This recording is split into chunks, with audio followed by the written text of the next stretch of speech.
Good evening, everyone.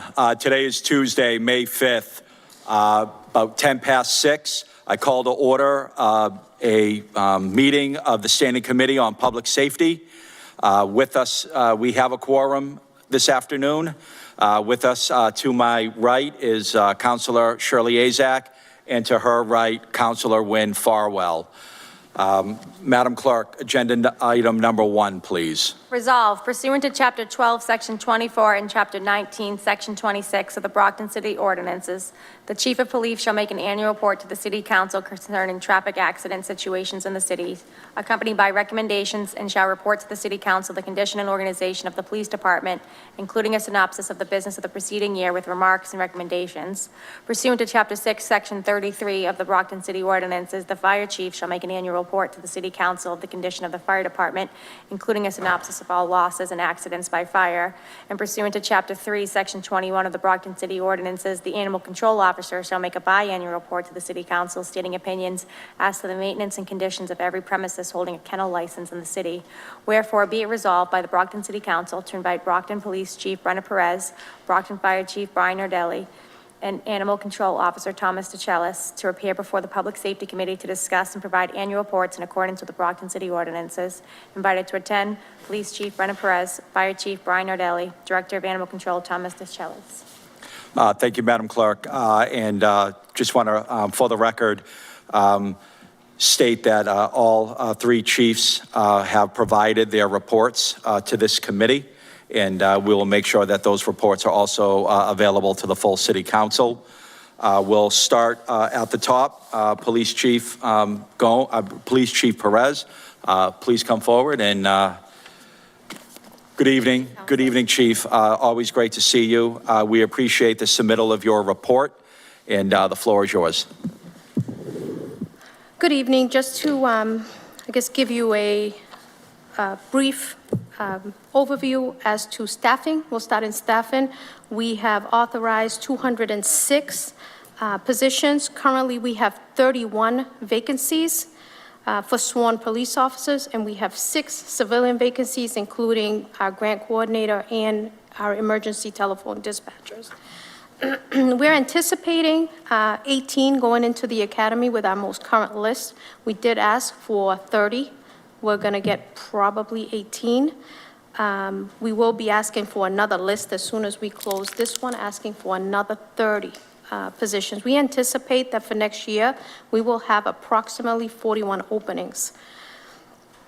2025, we saw over 1,800 overtime shifts between forced overtime and officers picking up overtime shifts. 27% of the workforce in 2025 was not available to work, with vacancies, military deployments, injured on duty status, and leaves, and pending retirements. Total calls for service for the Brockton Police Department was over 100,000, almost 101. Total calls for service, including 911. For traffic data in 2025, including traffic accidents and hit and run, we had approximately 5,500. And motor vehicle stops, we had about 5,400, with citation issued of over 4,300. Directed patrols, that includes patrol, parking, directed patrols, traffic, directed patrols, and fireworks. We had over 11,300 directed patrols in the city. We also have the road safety traffic grant. We had 134 traffic shifts filled and worked, with 21 traffic zero tolerance officers working. In 2026, we have done 77 traffic shifts with a total of 670 stops, conducted 2 arrests. Verbal warnings have been 400, over 400, civil citations over 200, court complaints 5, and citations issued in total over 658. As far as community engagement, we've had over 280 community engagements that we've participated in for special events, community outreach, community policing calls, and meetings. We've had over 300 calls for code enforcement.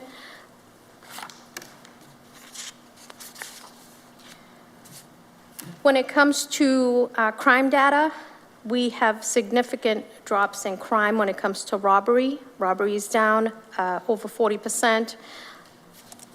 We also have shoplifting is down, theft is down from a building, homicide is down, theft from motor vehicle parts is down, motor vehicle theft is down from 2024 to 2025, comparing those 2 years.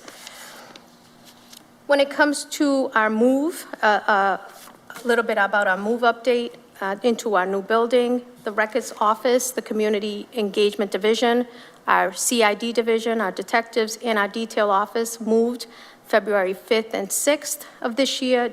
Dispatch, along fire and police, moved their dispatch 911 operations April 28th. Internal affairs and our background officers have moved today, and we anticipate patrol, firearms, and the chief's office moving hopefully by the end of the month.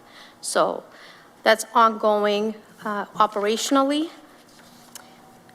To talk a little bit about some specific cases and some crime that we've had in this last year. I'm sure that you guys are all aware that we had a 30-year-old crime that was recently solved. We had the 1991 murder of Sherry Bishop and 1993 rape of Donna Bell. That guy, well, we identified through advancements in DNA technology, the DA's office. So over 30 years, that case was open, so that was a significant solved case.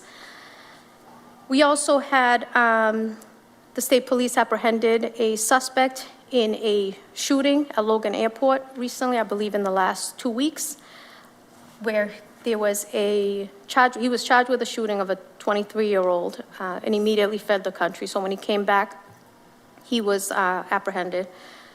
We also had another one in March of 2026 that was arrested. Suspect was arrested and charged with over 14 offenses after a motor vehicle pursuit that ended in shots fired at our officers. He's also being charged with additional incidents. And I'm grateful that our officers are safe after that incident. We also had in March another apprehended individual following the murder, gunfire of a male at the Bat Bus terminal. There was an immediate apprehension and recovery of the firearm used in that incident. March 2026, we had a homicide and gunfire outside of Clinton Street. Through a joint investigation, we have identified multiple individuals, and that is ongoing. Persons of interest have been identified, and that investigation is currently ongoing. We had the homicide at Royal Gas that has led to charges against multiple individuals following a joint investigation with state police and Brockton detectives in our Brockton Police Department. The victim was assaulted and ran over by a vehicle after the altercation. December 2025, we had a suspect arrested and charged with discharging a firearm within 500 feet of a dwelling, assault with a dangerous weapon, disorderly conduct. He fired multiple rounds into the funeral home on Court Street. Following an altercation, the suspect was located by patrol shortly after the incident. November 2025, we had another individual charged with a non-fatal shooting of a 20-year-old male in front of our aunt's place after that incident. September 2025, we had an individual arrested and charged with assault to murder after several weapons were related following the shooting incident outside of Willow Street. August, following a 2-month investigation, we charged a juvenile female with a non-fatal shooting after a robbery of a male on Roslyn Road. June had another male charged with a non-fatal shooting of a juvenile and elderly female at Battle Farm. And lastly, we had in June of last year another individual charged with a non-fatal shooting outside of Wingstop on Torrey Street, and he turned himself into the station. We have multiple ongoing investigations of other incidents, but that's a brief update on some of the things that the Brockton Police Department, along with our local, with our state and federal partners, have actually charged in people with these incidents. So if you have any questions for me? Thank you, Chief. Councilors, any questions? Councilor Razak. Thank you, Chief, for this presentation, for the update. So I'm happy to hear that crime numbers are down. So I know for many years we didn't have an analyst, so I'm happy to see that we do have somebody that's bringing in the numbers and be able to give the public this information that crimes are down. So is this over like a certain period of time that, like, where So did we we get looked to at these 24 and 25. We compared two full years? years. Okay. So And so it was overall down, whether, there are some incidents that are, and I've talked about this in front of you guys before, like motor vehicle theft. That's more of a crime of opportunity. That's up, I'm warming up my car. I'm going in to drop off, this to my mother's house. So motor vehicle theft has consistently stayed up, but it's more a crime of opportunity of people leaving their car on, leaving it running. I'm going to stop at the store for 1 second. I'm going to stop at mom's house for 1 second, and having their car stolen. so just going to ask a quick question. So once again, I'm happy to see the numbers are down, but what's working? What's helping us besides the amazing men and women in blue? But what's happening that's keeping us, helping bring our numbers down? What do you think is working? So, yes, the work that the men and women of the Brockton Police Department is outstanding. And they work very hard every single day, being shorthanded to protect the residents of the city. With that said, we've had long-standing relationships with our state and federal partners in many different investigations and operations. And so it is bringing those people together and trying to think outside the box on how can we address all the issues that we have in the city to keep our residents safe and our officers safe. So I think that collaboration that we've had forever is really the difference of what we have in the city. Thank you, Chief, and thank you to your department and everything that you do. Thank you. Thank you. Thank you, Mr. Chair. Thank you, Councilor. Councilor Farwell. Just very briefly, Chief, on any given day, you never know what the day is going to bring to the police department. Please keep up the traffic enforcement. I think that is so important. It provides visibility of what we're doing, and I think it has an effect on perhaps slowing down traffic and making people aware that we're out there enforcing the traffic laws. We're coming into summer weather, so I hope you will, again, partner with the environmental police, the state police, on all of the motorcycles, three-wheeled vehicles, and others that take to the streets and unfortunately cause a problem. And I do hope that we're successful in recruiting a good, strong group of people to address the vacancies. I think once we get up to full strength, we'll really have a measure of what we can accomplish.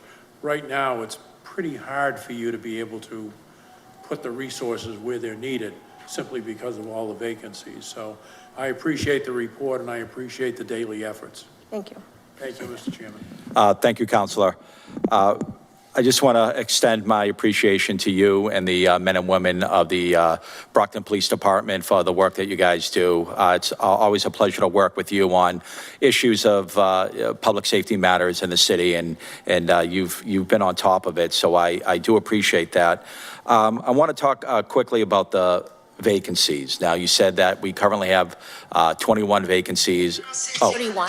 31 vacancies, and that you would expect by next year that we would potentially have 41 vacancies. In your report, you discuss some department activities in trying to recruit young men and women to the Brockton Police Department.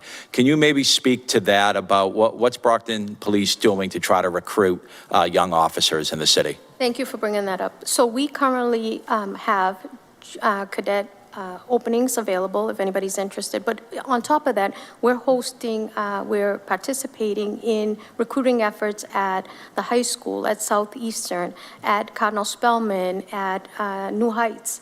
So we have some of our younger officers, some of our were cadets, some of our original cadets participating in these efforts in trying to drum up recruitment. On top of that, we've participated in the recruitment video from civil service. We've held 2 information sessions here in the city so that people can come in with civil service and ask and answer any questions that they may have as to what the process is to become a police officer. We've also are working currently in our own recruitment video. So we have currently more background officers trying to do as many backgrounds as possible because the process is so long to get as many people in the academy as we can. And it's been an ongoing effort since I became chief. Yeah. And, I just say to continue those efforts. If there's anything the city council can do to help bolster those efforts, we're always willing to do so. Just quickly on traffic, Councilor Farwell brought up, increased traffic enforcement in the city. As we know, it seems like every time we're looking at the news or Enterprise or Facebook, we see a car that's overturned. We've had a few, speeding-related deaths or accidents over the last year or so. Looking at the report that you provided to us, and as you stated, there's been 77 traffic shifts with 670 stops. 2 arrests, 417 verbal warnings, 234, you say civil. Is that civil infractions or civil violations? Civil violation, yes. And then court complaints, 5. Is that for criminal court complaints? Yes. And then it states that you issued 658 tickets. Mm-hmm. And so maybe just briefly, if you could maybe speak to traffic enforcement in the city. I know we run multiple campaigns throughout the year. Could you talk about maybe some of the campaigns that we run, the officers involved in those campaigns, and what are the results of them? So we have, through the Municipal Road Safety Grant, we do have 6 traffic campaigns that they do a year, plus pedestrian and bicycle enforcement also. So to the 6 that you are referring to, we have distracted driving. We have, I lost my place here. We have winter and summer impaired driving, distracted driving, summer speeding. And so that in these campaigns, we focus on those items. So distracted driving is somebody on their cell phone, speeding, summer speeding. We're looking for speeders, right? And it's about educating the public on the rules of the road, essentially. But aside from that, since February, we have added 3 shifts per day. 1 on the day shift, full-time, and 1 in 2 in the evening shifts of traffic enforcement. And that's been ongoing since approximately the 20th of February. So we have, not in addition to any traffic campaign that we have going on, we're also doing that every single day, 3 shifts, full shifts, 8-hour shifts a day. Thank you for that. Just lastly, could you provide a quick update on the homeless mental illness task force?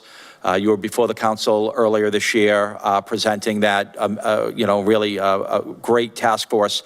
Where are we on the hiring and the implementation of that task force? Thank you for bringing that up, Councilor. So we are in the process of the postings just closed. One closed at the end of the month, and the other one closed, I want to say mid-March. 2 of them closed, 2 and 2. 2 in the mid, 2 in the end. And we're in the process of reviewing the application so that we can sit down and have interviews. So as you know, we're looking for the harm reduction specialists. We're looking for the navigators, 2 navigators, 2 clinicians, and then we're also in the process of interviewing our 2 community officers. So. And has there been good response to the postings? What I've seen, I haven't reviewed the resumes yet, but there seems to be some good applications in. Great. Thank you for that, Chief. Councilors, any last questions for Chief Perez? Thank you. Chief, thank you so much. Thank you. We appreciate your time and effort, and we'll see you shortly at 7. Thank you, Yeah. appreciate it. So we'll move to Fire Chief Brian Nardelli. Good evening, Chief Nardelli. Good evening, Chair Thompson. Good evening, councilors. Appreciate you having us in. Give you a brief synopsis of what's going on, how things are going, and then obviously take any questions that you may have. In the timeline that I mapped out was the year calendar 2025. So anything that I'm going to speak on tonight is up to the December 31st of 2025. We responded to 39,445 incidents, up about 408 calls from the previous year, which is a common trend. We're going up each year. In total, we responded to 36 working fires, which is probably double what we had in previous years. And I'm going to get into the reason for that in a minute. We had 11-second alarms and only 2 multiple alarm fires.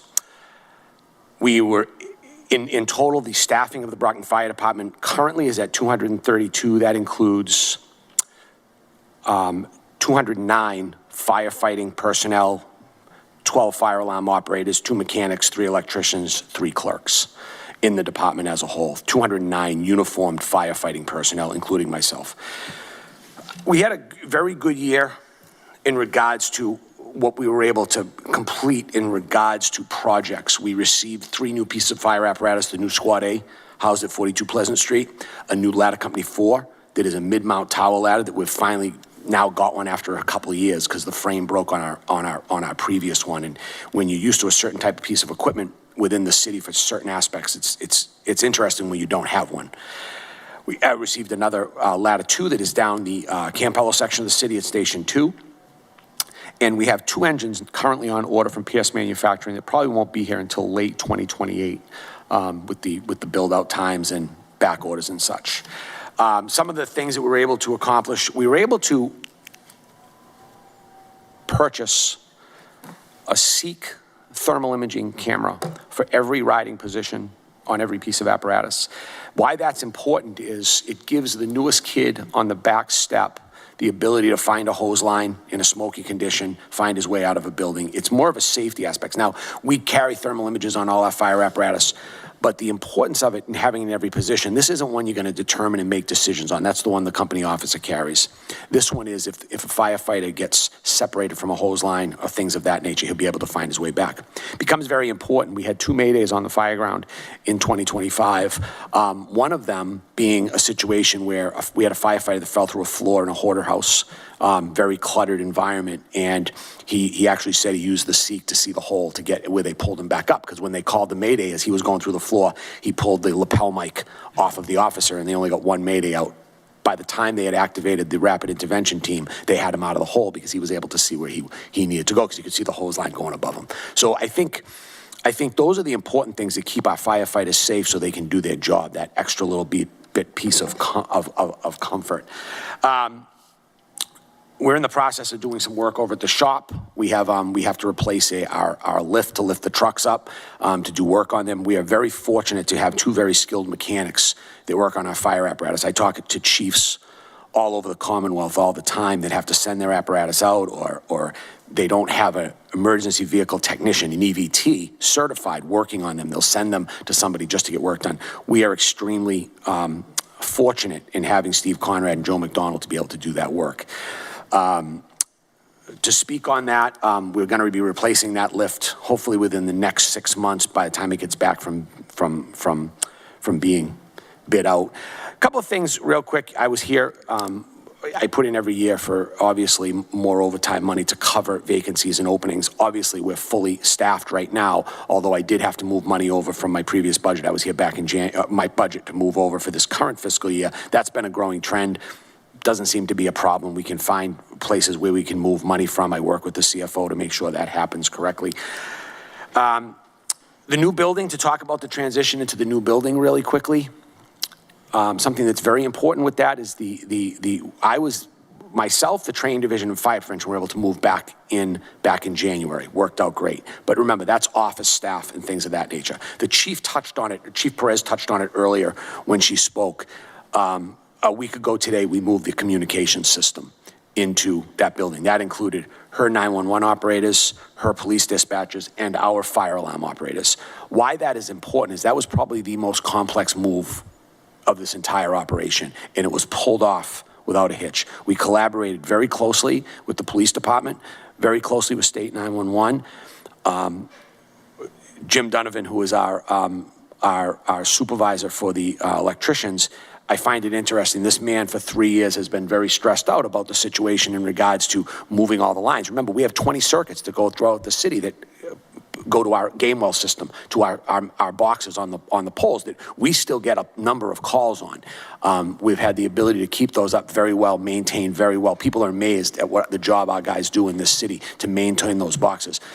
That was a complex move, and I applaud our signal members who had to work through all those circuits, take them from Warren Ave, get them all the way up Warren Ave. You don't realize what a big complexity that is until you look into one of those manholes and see a fray of wires everywhere, and those have to be marked, watched, spliced, respliced. So that was a complex move that I don't think anyone in the city knew what happened, and that's the importance of it.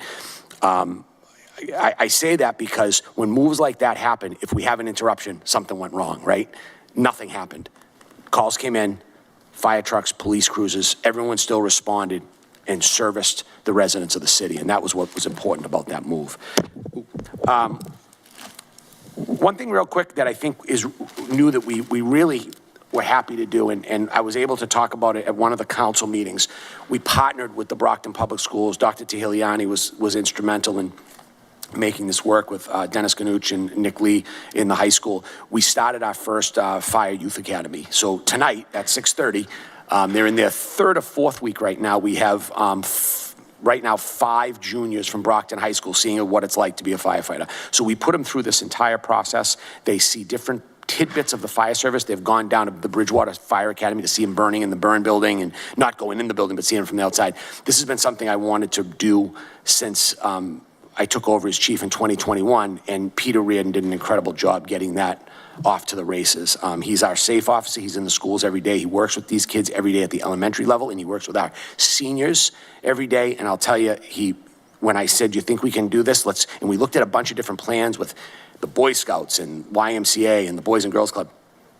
We ended up taking it on our own, and he has taken the ball and run with it, and it's been an incredible process. We had our first graduation last spring, and last fall, and we'll have another graduation probably with these youngsters in June, which we're really looking forward to because they're good kids. They vet them out for us. A lot of the reason behind this was, just so you're aware, everybody's not going to go to college.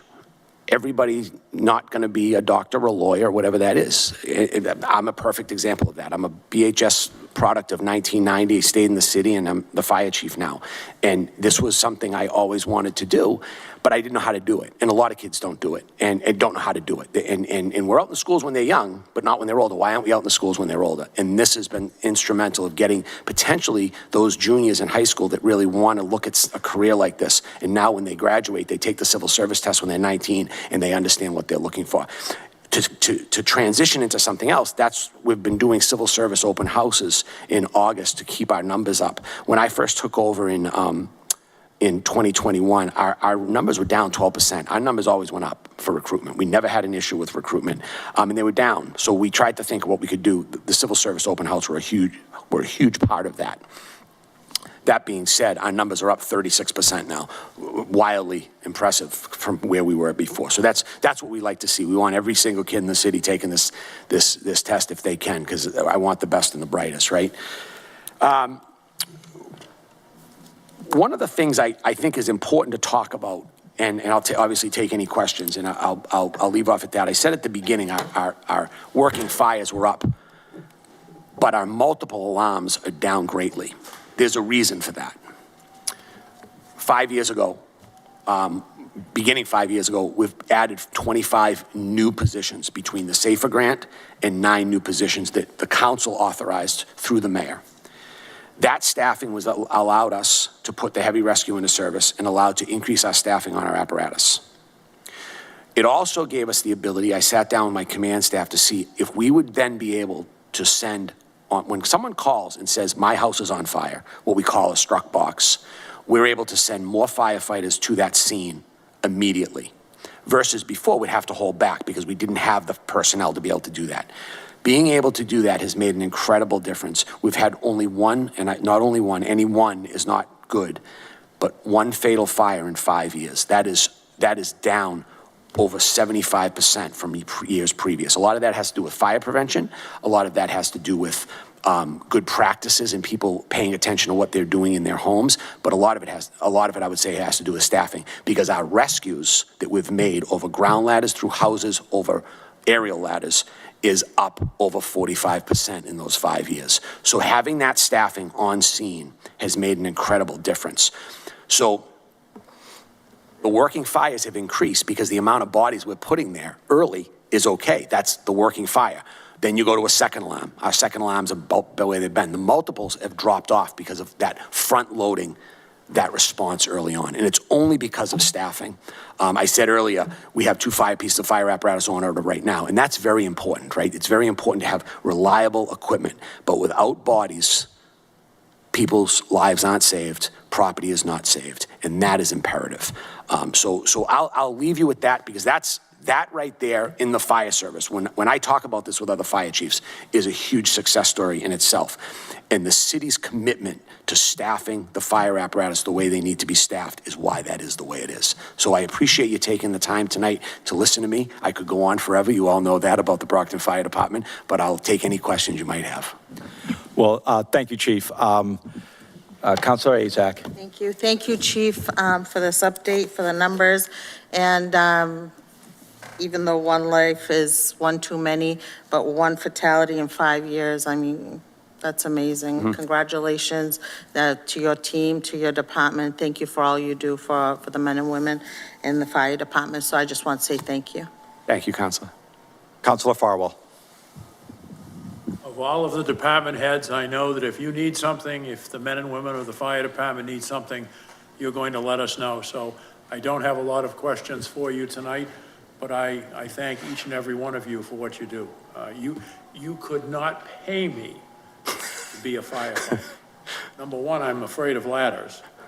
And number two, I just don't see myself carrying a person my weight down over a ladder to save them. So it's a wonderful profession. And one of the greatest things I think I did was appoint you to the fire department, if I'm not mistaken. That's correct. That's correct. Way back when. Well, way back when. So thank you very much. Thank you. Thank you, Councilor. Chief, just want to, thank you for appearing tonight, for your fulsome report, for your love of the Brockton Fire Department and fire science, and you're doing a great job. The fact that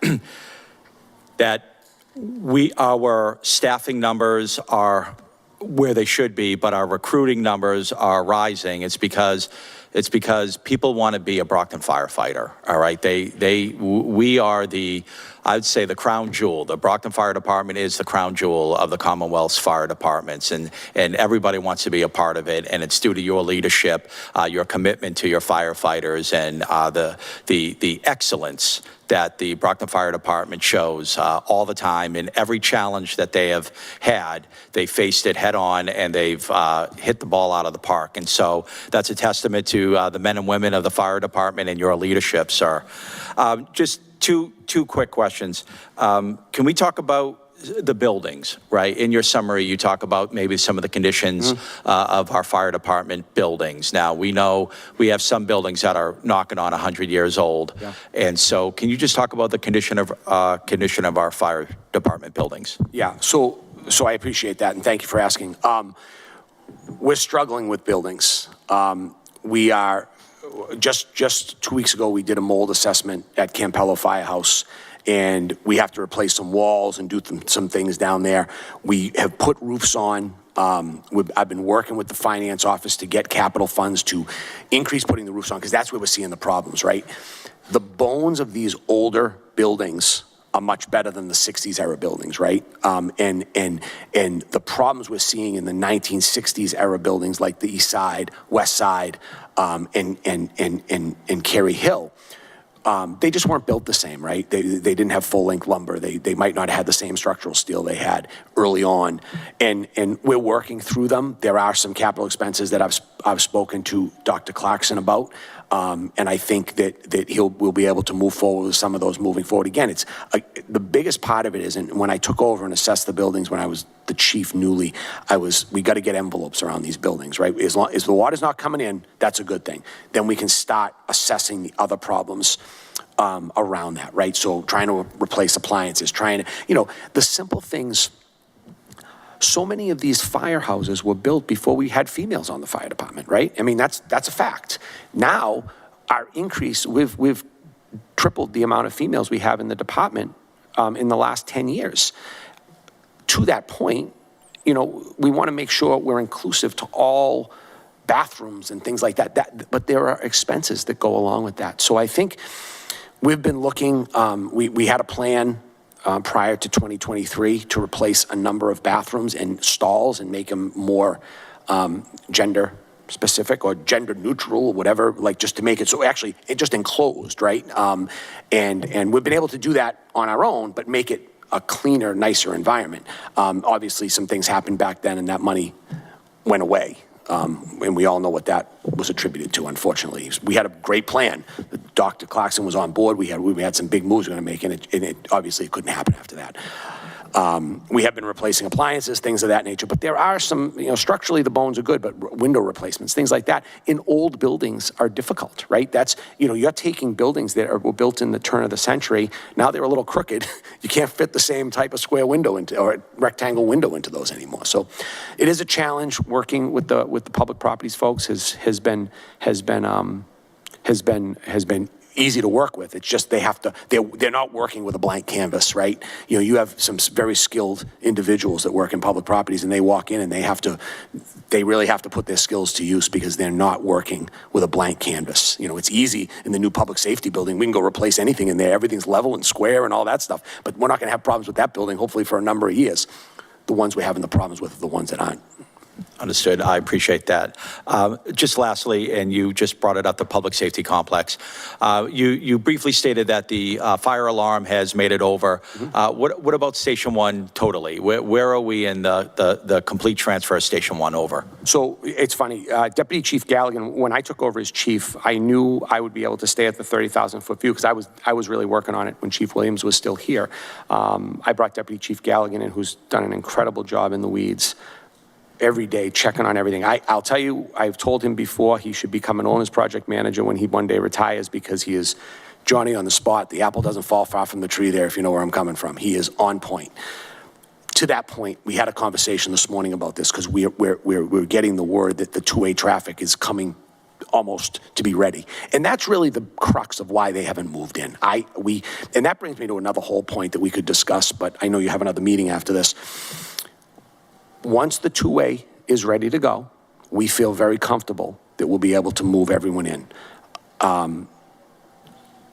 Where all the appliances are operating, we've tested everything. There's some communications things. We're working with one of our contractors right now to make sure the communication's going to every other station, but in that station, because it's so new, we have to put the newer system into the station side. We're working on that with our contractor to make our separate outside contractor to get that done. So we feel as though within the month we should be settled in. We do feel that way, and speaking with still Shaden Smith, the representative from Suffolk that's still on site, that's working with us every day, he's pretty confident about that as well. To the point of the two-way traffic, I've been in some conversations with Mayor Rodriguez. He picked up on something that I said at a council meeting when he was still in the council about one area of our city that our longest response times and why we needed that two-way traffic on Warren Avenue.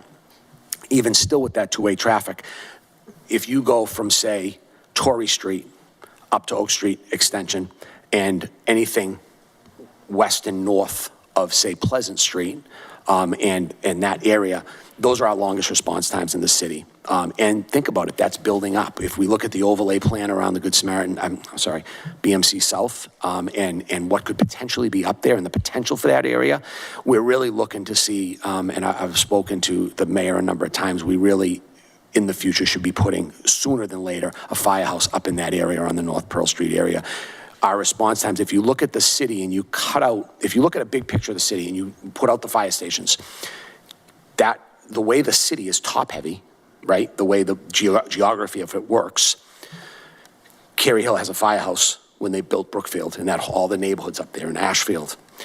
When they began to build west of West Street, nothing happened up where, basically where the fire museum is now, right? And that would be a perfect location to cut down those response times up in the area. We're handling them within our NFPA times.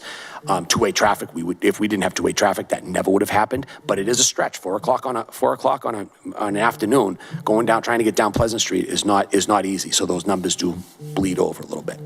Now, lastly, what about your office as the headquarters? Are you over there? I am. I'm there now. I've been there. I moved over when fire prevention and the training division moved over. We ran out, the drill school that we just graduated was the first drill school to run out of that classroom. Worked out perfectly because we added a lot of training stuff. One of the funny things about having two guys that have worked for the Mass Fire Academy and ran drill schools for years, myself and Deputy Chief Galligan, it was interesting to have us build, going over the plans for building. We're trying to build all this stuff into the training props into the building when we were doing it. So when you have a chance, I'd love to have you come over and take a look at the way we're going to be able to train firefighters in the future with the stuff we have versus how we had to kind of piecemeal it together before. It really is pretty awesome. So I am there. I've been working out of there now since January. My old office, because of some valued engineering early on, we had to move some stuff out. The signal division folks that are under the fire alarm building, they will be moving to it. We're making my old office into a shop over at 560 West Street, and they will be moving over to there and working out of there. Great. So, Well, again, I appreciate the report. I appreciate your efforts and your leadership of the Brockton Fire Department, and thank you for being here this evening. thank you. And if I can just say, I appreciate the support of the council every day and the mayor, and you really, you have no idea how fortunate I feel, because I talk to chiefs throughout the Commonwealth and they don't have this type of relationship to be able to have conversations, real in-depth conversations about where we're going, what we're doing, and how we're getting there. I appreciate it. To the men and women of the Brockton Fire Department, they're here for you every day. And I say it all the time. I have the front row seat for the greatest work ever seen. So they accept the calling and do the job every day. And I appreciate you. Thank you. Great. Thank you, Chief.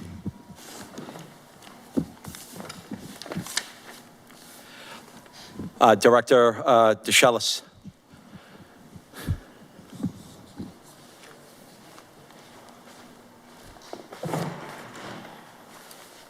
Good evening, sir. Good evening, councilors. Thank you for being here this evening. The floor is yours. So I come before the Public Safety Committee tonight to discuss the annual kennel license report. So in accordance with City Ordinance 3-21B, we're required to do biannual kennel inspections. And our kennel inspections cover the maintenance, humane and sanitary conditions of the animals and the facilities. We also check to make sure the records are properly kept by the owner or the keeper of the kennel. Currently, we have 3 holders of kennel licenses in the city. So I'll just go over with you the last inspections we did, if that's all right. So on January 29th, the first one is JM Pet Resort down on Pearl Street. On January 29th, a kennel inspection was conducted by Animal Control Officer Darren Hand, accompanied by the owner, Jenny Mather. The current location was established in 2009 and operates under a commercial kennel license. The business includes dog training, daycare, grooming, boarding, a retail store, and a veterinarian clinic. During the inspection, 408 dogs were present, along with 72 of the 150 employees working. All animals were observed to be kept in a humane manner. Housing areas were organized and sanitary, with only minimal amount of debris present. Adequate measures were in place to mitigate noise and odors. Records appeared to be well kept, accurate, and organized. The business also has a detailed plan in the event of an emergency evacuation.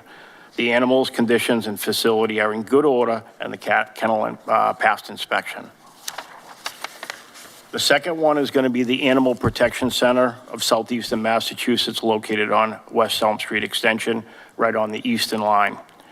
On February 3rd, 2026, a kennel inspection was conducted by Animal Control Officer Darren Hand, accompanied by the shelter director, Kim Heiss.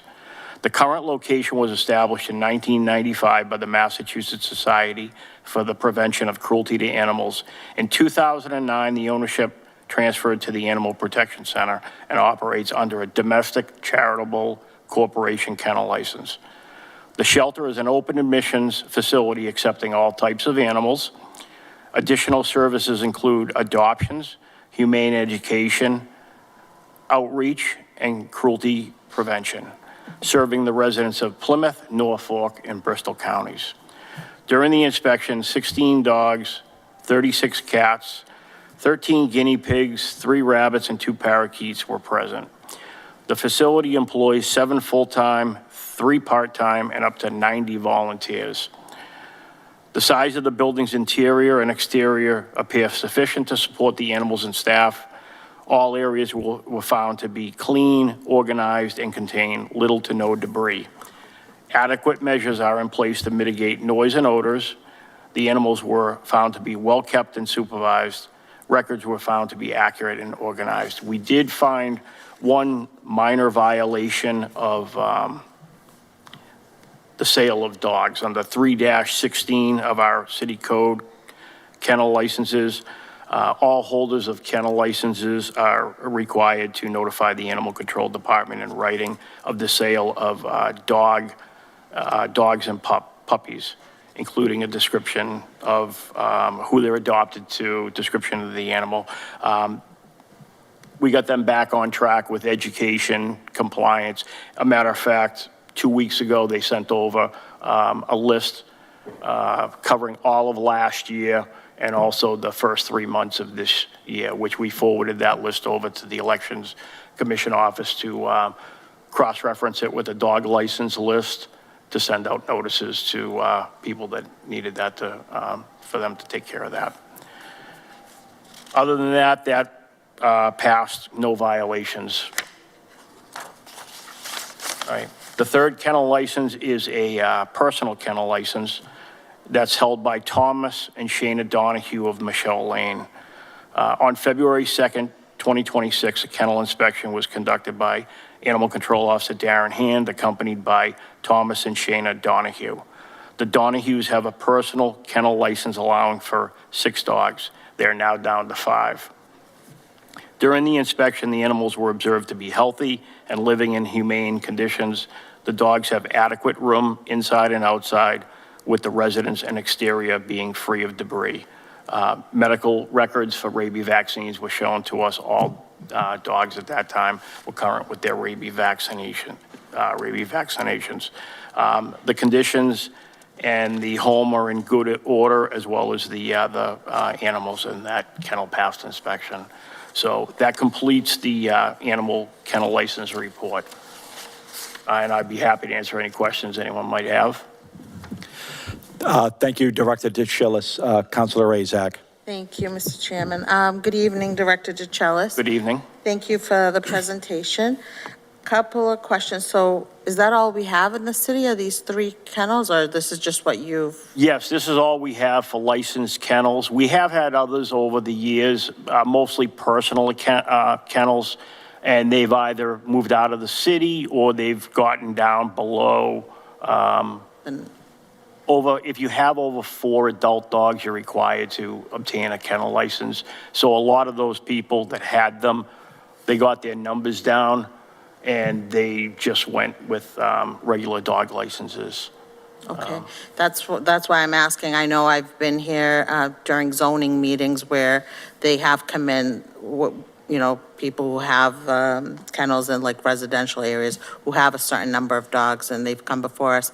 So I'm happy to hear you're keeping track of them, so you know if somebody follows up to make sure that they're no longer or.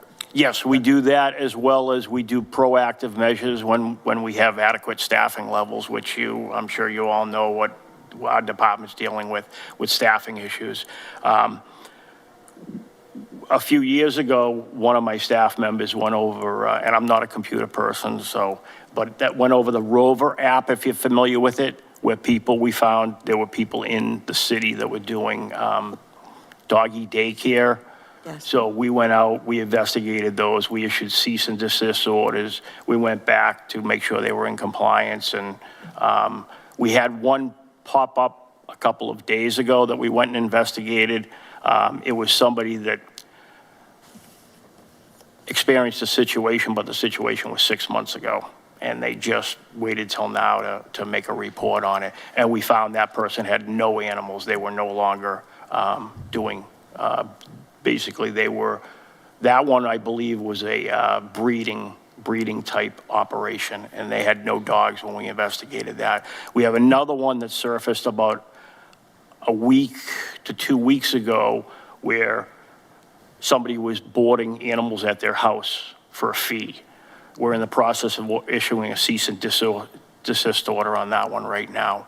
So we're doing our best to do proactive enforcement, but right now it's a little difficult with the staffing shortage we're experiencing. But any complaint we do receive, we do go out and investigate those complaints.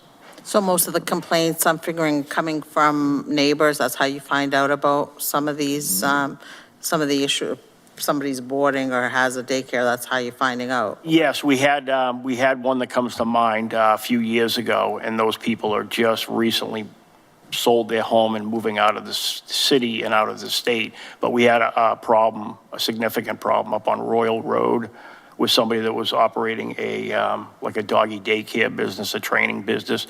That involved the inspectional services unit. The law department got involved. Court action was taken on that one. So we do our best to stay on top of these, and we take enforcement action when necessary. I mean, we always try to start off with education and compliance. That's always our first goal. And some people are receptive to that.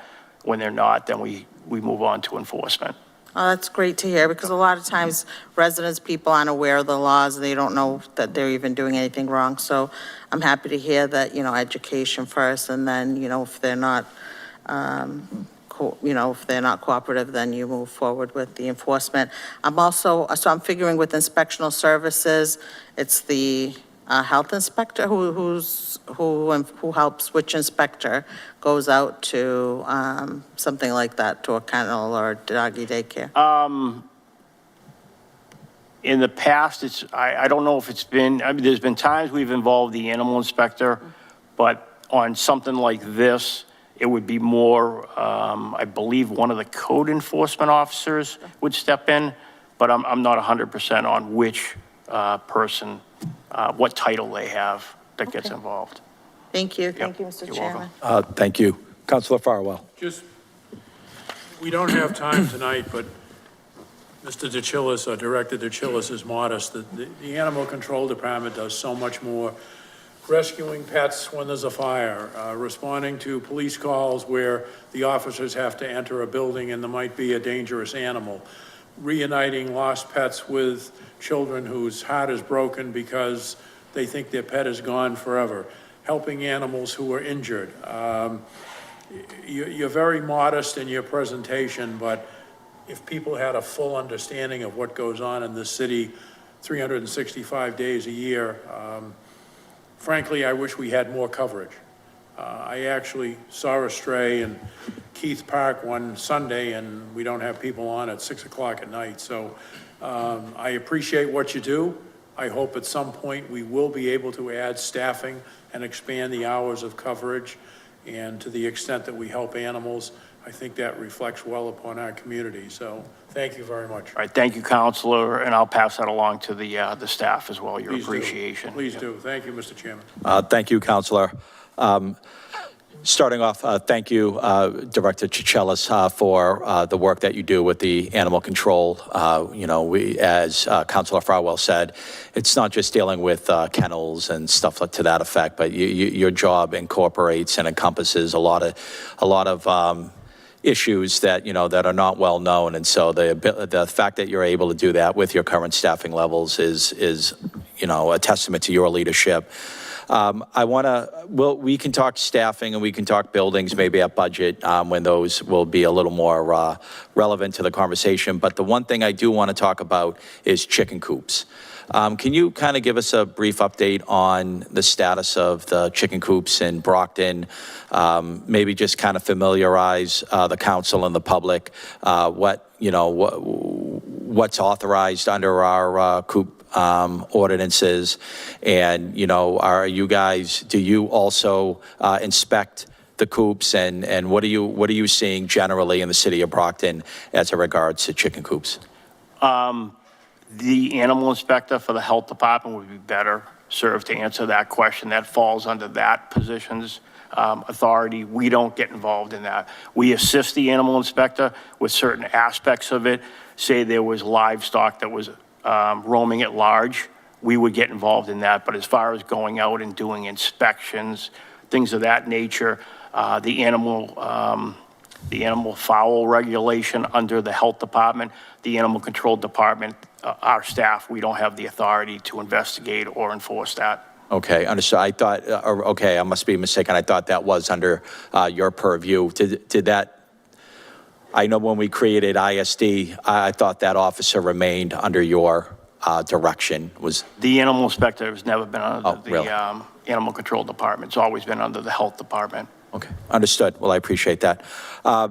Councilor, if there's no more questions, thank you for your time this evening, and we always appreciate your assistance and your report. Thank you, sir. Thank you, councilors. Have a wonderful evening. All right. Thank you. So, councilors, that's the end of our agenda this evening. We need a motion to, Yep, don't we need to recommend it favorably? Correct. Motion Yes. to recommend favorably back to the full city council. Second? motion has been made and properly seconded to recommend this resolve favorably. All in favor? Anyone opposed? The order is recommended favorably. Can I entertain a motion to adjourn? Motion to adjourn. Second. Motion is made adjourn. All in favor? Anyone opposed? This meeting is adjourned. Thank you, everyone. Thank you.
Good evening. I hereby call the Brockton City Council's Ordinance Committee for Tuesday, May 5th at 7:15 PM to order. The Ordinance Committee is made up of Councilor Thompson, Councilor Nicastro, Councilor Griffin, Councilor Texera, and myself, Shirley Azak. With that being said, we will begin with our first item. Madam Clerk. Item number 1, ordinance. An ordinance banning the manufacture, sale, and distribution of kratom in the city of Brockton. Invited to attend, Police Chief Perez or her designee. Inspectional Services, William Fortes or his designee. Thank you. Mind if I start this one? Sure, Council, how about you go in Yeah. front? That's easier. Thank you, Councilor.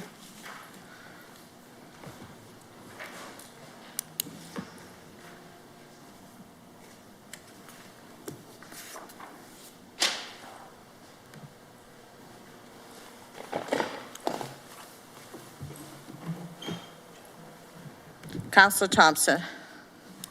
Thank you, Madam Chair, and good evening, everyone, members of the Ordinance Committee. So before us this evening, agenda item number 1 is the prohibition of manufacturing and sale, distribution of kratom in the city of Brockton. And so over the past couple months, I've been working with the Chief of Police, Brockton Police Department, and the Board of Health, and we've identified the substance of kratom as a problem substance in the city of Brockton.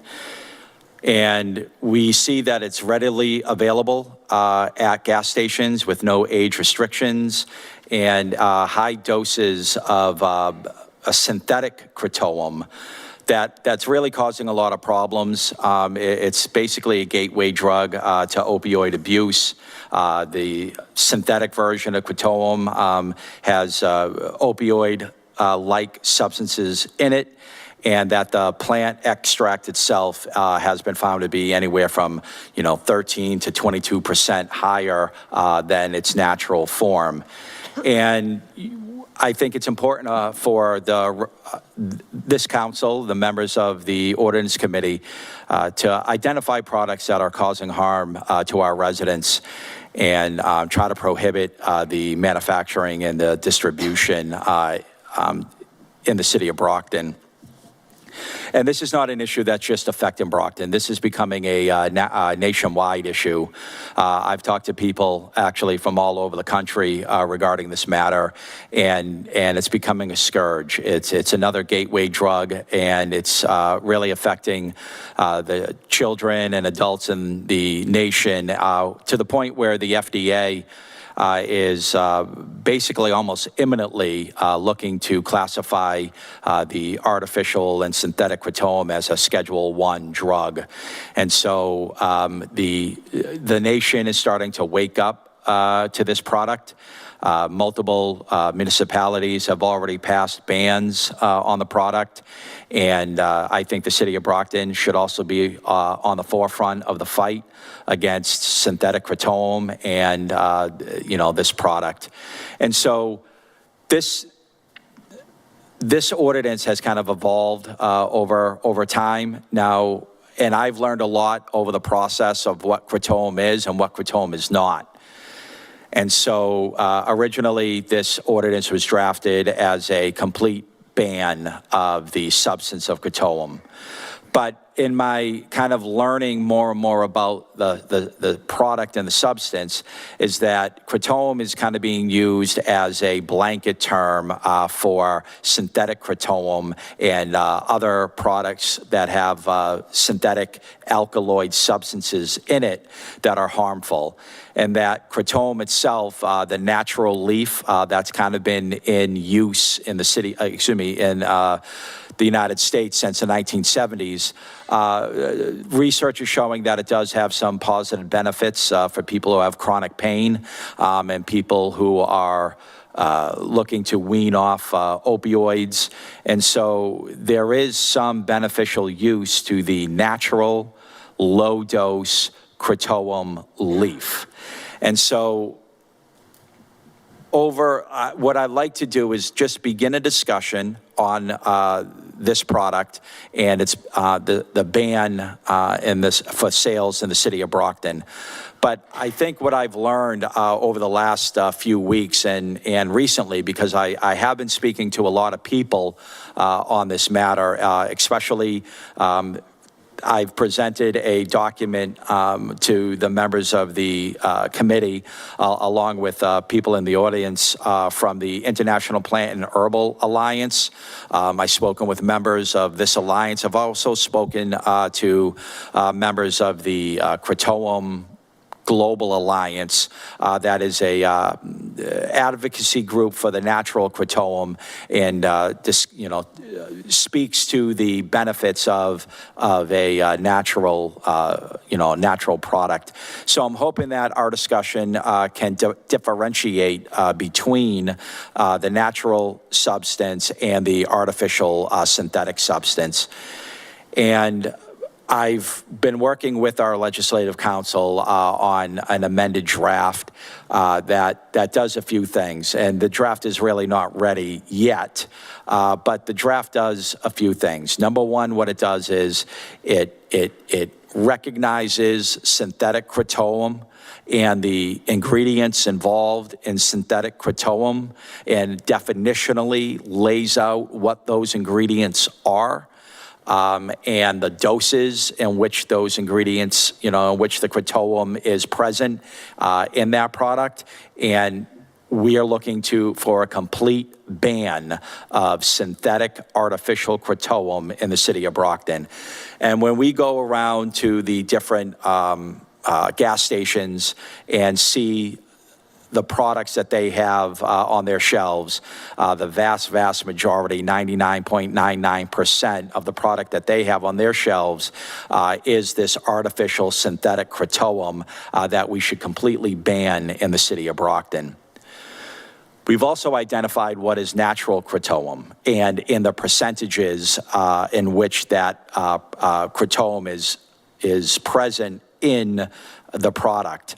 And so generally, the USDA and some of these studies that I've been reading show that a 2% concentration of Croatoan in a product is safe. And so I'm looking at also with our ordinance not having a 100% ban on the word Croatoan, because I believe when we use the word, it encompasses a lot of different products, and maybe we should differentiate between natural Croatoan in low dose that does have some medicinal benefits, and what we would do with that product is, number one, create an age restriction for it, 21 or over, to purchase the natural low-dose Croatoan.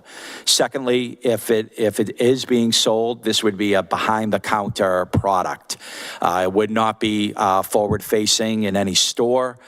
You would have to speak with the clerk, and it would be stored behind the counter with not easy access to anybody under the age of 21. Thirdly, it would be in packaging that is not what we call child attractive. So no cartoons, no kind of colorful packaging in which it would be attractive to a child to acquire. And then the fourth thing we're looking at is the consideration of making this a permitted substance, meaning just like tobacco, just like alcohol, or even marijuana, that we would require a license or a permit to sell the product. I think that would give the city of Brockton a little bit more control over the product, who's selling it, where it's being sold. And so I think that should also be in consideration in this discussion of whether we should make it a product which requires the permit for sale. Now, I'm hoping that everybody can take a look at the document from the International Plant and Herbal Alliance that I passed out. I think that it's an easy read, and it kind of explains the difference between what the natural version is compared to the synthetic. Additionally, I've also provided a Kratom Consumer Protection Act product compliance checklist, and I think this is a document that once we determine what we allow, would be a good document in which our inspectional services, Brockton PD or the Board of Health, could use whenever they go to a gas station or any other retail location and check the product on the shelf against this checklist. I think it's pretty clear, it's readable, and it's kind of a step-by-step. If it contains this, then flag it, remove it. If it's, as it says, if it's in vape, e-liquid or inhalable format, remove it. If it's injectable, remove it. If the name of the package mimics opioids, then remove it. And so I think that might be a good guideline for product compliance in the city of Brockton. And so that's basically where I am. I know this is going to be an evolving process. I want to make sure that we're not throwing out the baby with the bathwater, because I've really received, and I know some of you have received some testimonials from residents both in the city of Brockton and around the country that attest to the help that natural low-dose kratom offers them. And I want to make sure that that we differentiate between the natural low dose that does have some municipal benefits compared to the high dose artificial alkaloid-based substances that are really being a scourge on the city of Brockton and nationwide. With that, I'm going to see if we have other invited guests that would like to speak on this. I know Wadeja, I think you wanted to speak on this issue. Chief Perez, I know you wanted to speak on this issue. And so I just kind of want to bring up some of our colleagues that also been working on this matter and have something to share. Thank you, Counselor. So as you mentioned, we did get bombarded, I believe, just this afternoon by a lot of information. Honestly, I hadn't heard of Kratom before. It was on our agenda, and today it seems like a lot of information has come up. So thank you, Counselor. I'm sure if Chief Perez, did you just want to comment on?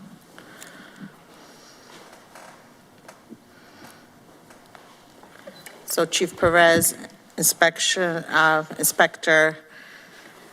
Good evening, Doucette. councilors. I just really wanted to say that we support the banning of synthetic kratom. This is highly addictive and is known as the gas station heroin. So I fully support and we fully support the ban of synthetic kratom. Good evening, committee members. I am James Doucette. I am the Chief of Inspectional Services for the city. In this role, I'm responsible for a great deal of enforcement in the city.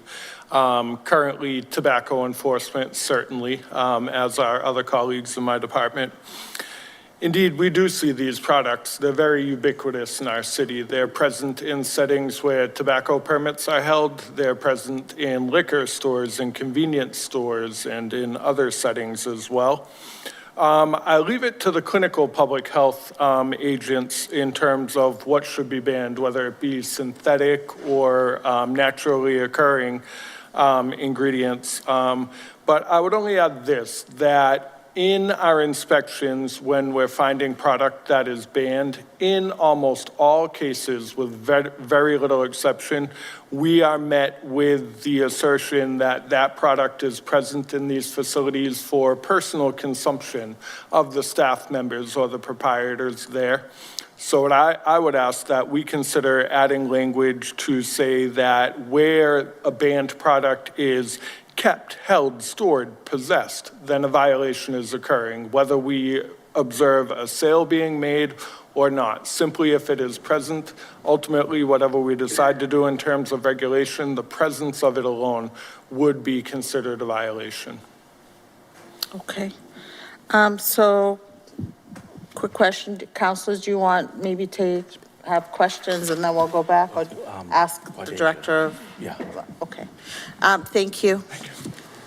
our Director of Health and Human Services.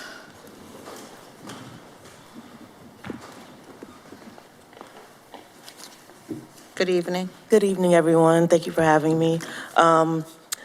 Thank you, Jeff, for your description and distinguishing between synthetic and natural kratom. I understand also that there are a number of bills currently going through Massachusetts legislation around this, trying to figure out if we're going to completely ban it or if we're going to distinguish between natural and the synthetic versions of this product. My concern is that these, along with a bunch of other, highly addictive substances, are floating around our community, in our gas stations, at our convenience stores, liquor stores, and they often change. They come with different wrapping, different presentation. I feel if we go forward with banning the synthetic and allowing the natural, that packaging will change to mimic a natural type of kratom. And if this is not FDA approved, and we can't tell what's within that actual package, there's nothing written on the package about what's within it, was actually consisting in that particular product, I fear that we're still going to have this problem. I think if we do go forward with the ban, it may be temporary because the state will require certain parameters to distinguish between natural and synthetic kratom. I don't think we have the human capacity or the ability to tell the difference because we can't monitor what's coming in and out of our community. So I honestly feel we should go forward with a full ban for now and wait to see what the state says and then revise our ordinance. For instance, there is an ordinance that was approved for Northampton, which goes beyond just kratom. It bans all kratom, both natural and synthetic, synthetically derived THC, as well as unregulated novel intoxicating products. I feel that there's so many different products that may not contain kratom, but they are equally as addictive, that are existing within our community, and they pop up and change frequently. I think if we really want to get a handle on this for now, we could go with a full ban on all of these different types of products, regardless of the name slapped on them, to make sure that when we see it, we know that this is not supposed to be here, this is banned. Why is it here? And we're given the proper fines for that.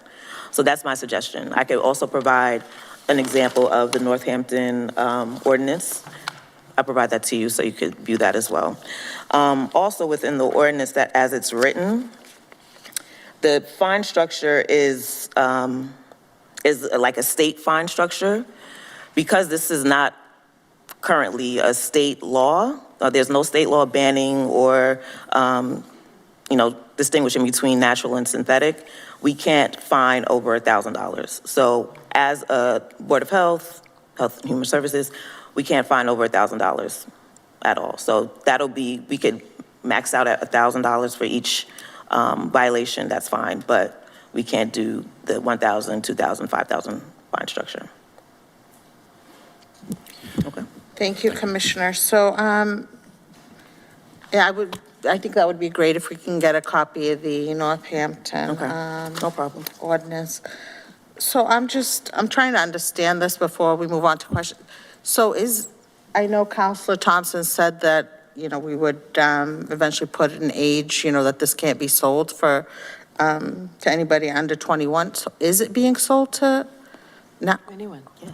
This is Kids are crazy. buying it, yes. Okay. It's packaged for kids. It's packaged. They have cartoon characters on them, different colors. Wow. It's just like with tobacco and vaping, it's all targeted towards kids because the point is to hook them early so they have lifetime customers. But So- with tobacco, there isn't, we're It's supposed to be regulated. Right, it's supposed to be regulated, but it still pops up in these stores, Okay. yeah. Okay. Councilors, do you have questions? Counselor Griffin. Good evening, Commissioner. Obviously, the synthetic kratom is a scourge of society, and, as a city, we have enough drugged out people walking around our downtown. We don't need any more.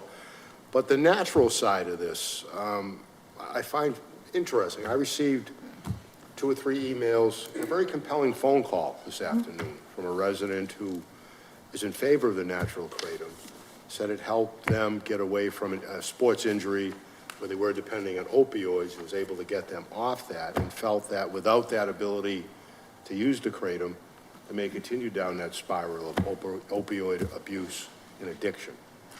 So I know you spoke earlier about having a complete ban in this. I'd like to hear more about the medical side, the natural side. I mean, what is your experience with it? Is it therapeutic? These people obviously said they were, especially the phone call. Right. It was very compelling, it was very sincere, as were the emails. So I just want to kind of get a handle on the natural side of it. The synthetic, I think, I don't think there'd be anybody here disagreeing with banning that, but the natural part of it, I don't know that much about it, to be perfectly honest with you, but I am curious to see what it's all about, and this person spoke very, very highly of it. So I know it's not scheduled at all. It's not a scheduled drug at all. That's part of the problem, I believe, right? Exactly. I fear because it's currently unregulated, that they could subject themselves to, having kratom that is not the natural version, but is marketed as natural. So that's what I fear, honestly. And I feel like if we get more instruction from the state, if they, require certain packaging, certain language on a package, it'll be easier for us to distinguish between natural and synthetic. Yeah. We can't do that right now because we don't have that type of power. Right. It's unregulated. So I feel like if there's a complete ban, there are bills, like I mentioned, in the state right now that are being discussed around this, different versions of it. But I feel like we need more information from the state in order for us to move forward with an ordinance that is equitable, right? It provides a way for people who do need it to use it. Because I do agree, if it's helping you, then yes, we should figure out a way to figure it out. But I don't think we're at that point right now. Okay. Well, thank you, Commissioner. Counselor Castro. Thank you. Good evening. Commissioner, I'm so glad you're here. I mentioned to Counselor Thompson that I would want to know what you thought because the current version of the ordinance, your department figures prominently in it, so I'm glad you were here to opine. And as I read this afternoon and listened to Counselor Thompson as well, all I can think of is who is going to enforce this? Who's going to go out to all these places? And this is a big endeavor to distinguish between synthetic and natural and percentages and all that stuff. Do we really have the force to do that? And we go through all of this and then we get preempted by the state or even by the feds. I kind of like your idea of banning it for now, with the idea that that ban would probably get preempted by the state in some fashion, or at least their work will result in better packaging, Right. which will make it easier for us to figure out what's what. Exactly. That's why I agree. Thank you. All set, Counselor? Any other questions, Counselors? Counselor Texera? Thank you, Mr. Chair. Thank you, Commission. Is this been approved by FDA? No, No. not So, approved, unregulated. unregulated? Oh, okay. That's all I need to know. Thank you. Thank you, Commissioner. Thank you. Counselor Thompson? Thank you, Madam Commissioner. Your perspective, that was my original perspective.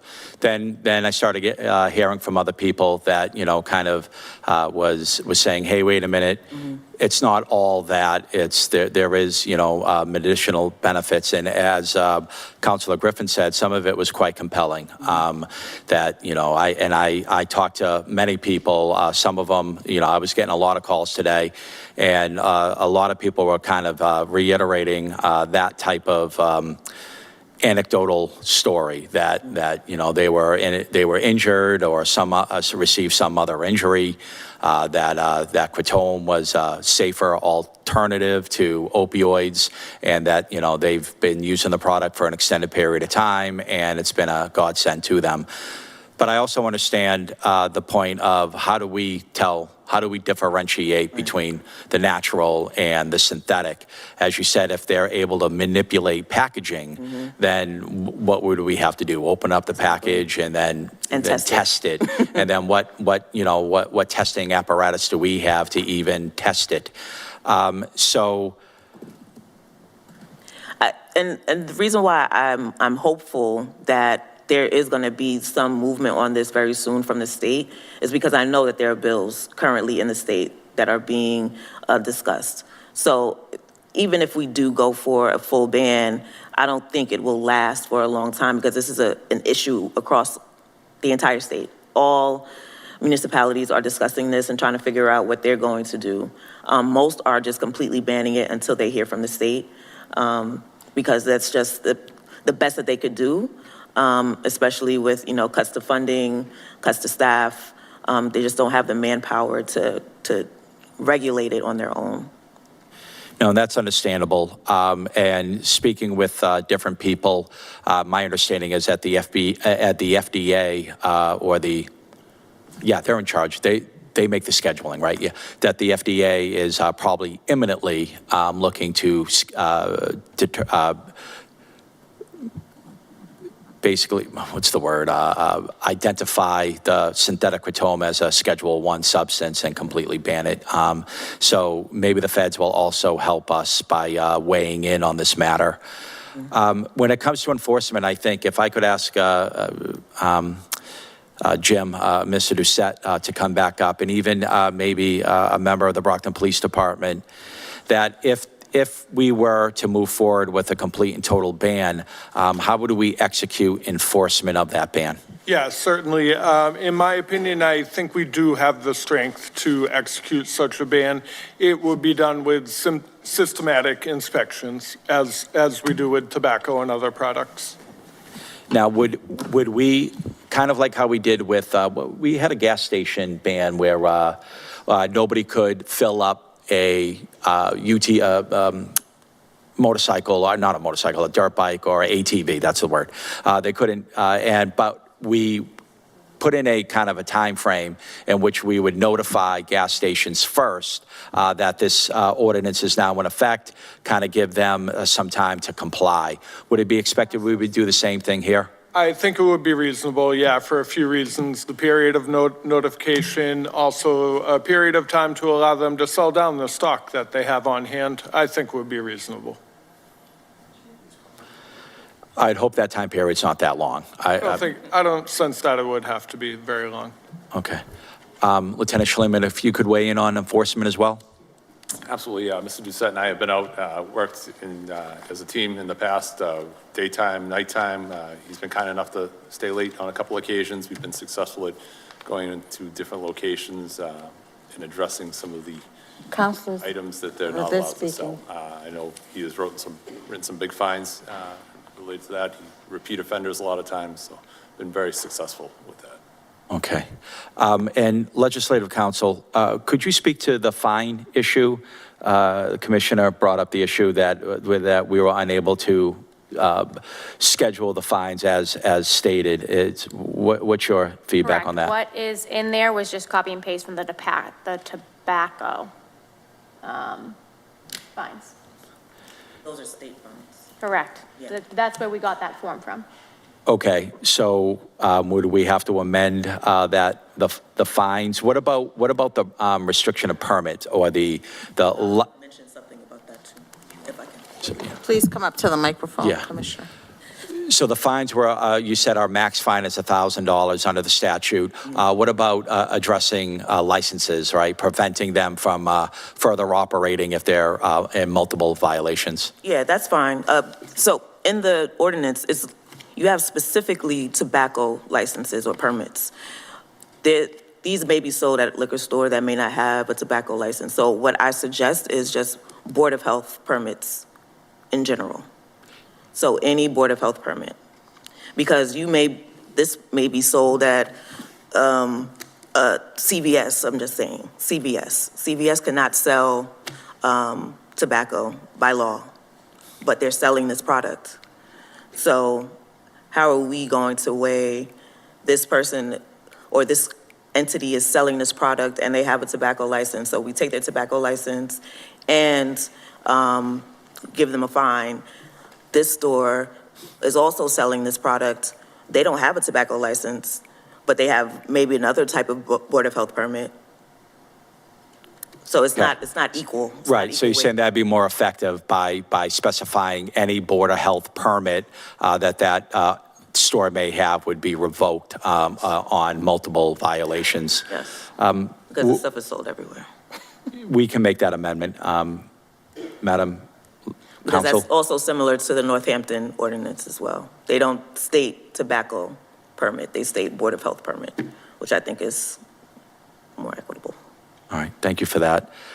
Councilors, I'm kind of really interested in your feedback on this. Do you believe that a total ban is appropriate with the amendment to say the fining schedule, that we would max fine at $1,000 per violation? I believe the ordinance says that after the second violation, permit suspension, third violation, permit revocation, if we amended that to any Board of Health permit that they may have. Both second offense is a suspension, third offense is a termination.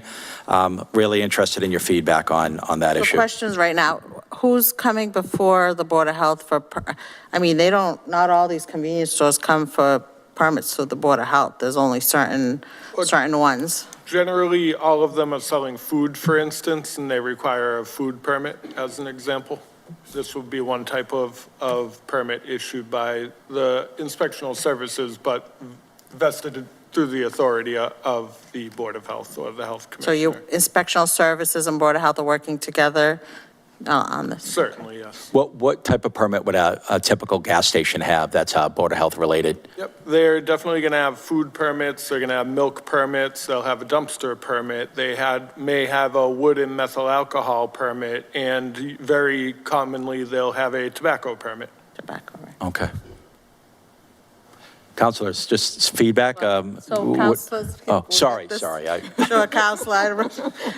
Any questions, comments towards Counselor Thompson's? I'd like to make just a statement. Counselor Griffin. Counselor Thompson bringing this forward. This is a very important issue, but I have no problem complete ban of synthetic. It's garbage, no question about this. But the natural stuff, I gotta admit, I have to pause because of the emails and the calls I received. It appears to be very therapeutic to people. I think the natural kratom could be in a state that marijuana was back 10, 15 years ago, and that was medically controlled. I think the federal government, if they scheduled this, would be able to maybe have it at a medical marijuana dispensary where it could be pure and good product for the people who want to use it and need it. So I have no problem with the synthetic banning it. The natural, I just want to get more information on it. I agree with you, Counselor, but from what I'm hearing, we're going to have a hard time figuring out what's synthetic and what's natural. So I think that's where our problem is, and I'd hate to go, I'm concerned that this is being sold without any type of permits right now or to anybody.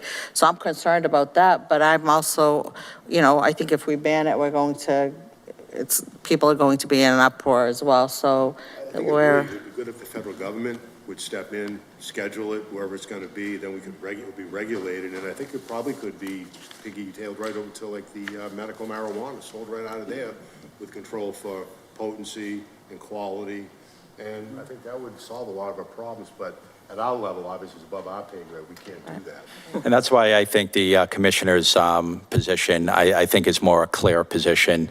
I think, we're not the state, we're not the feds, so I believe if anybody absolutely needs it, they can go to another community and get it. But since Brockton, Brockton's an urban community, and it seems like these products are heavily advertised or pushed onto Brockton stores, I think we should act.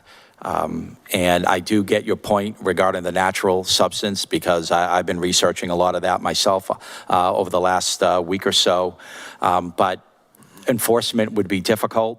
And I think if we kind of tiptoe around it and maybe make, some exceptions, then the people who really are making money off it may be able to game the system, and then our ordinance and our desire to protect our kids and our adults, would not be effective and would not happen.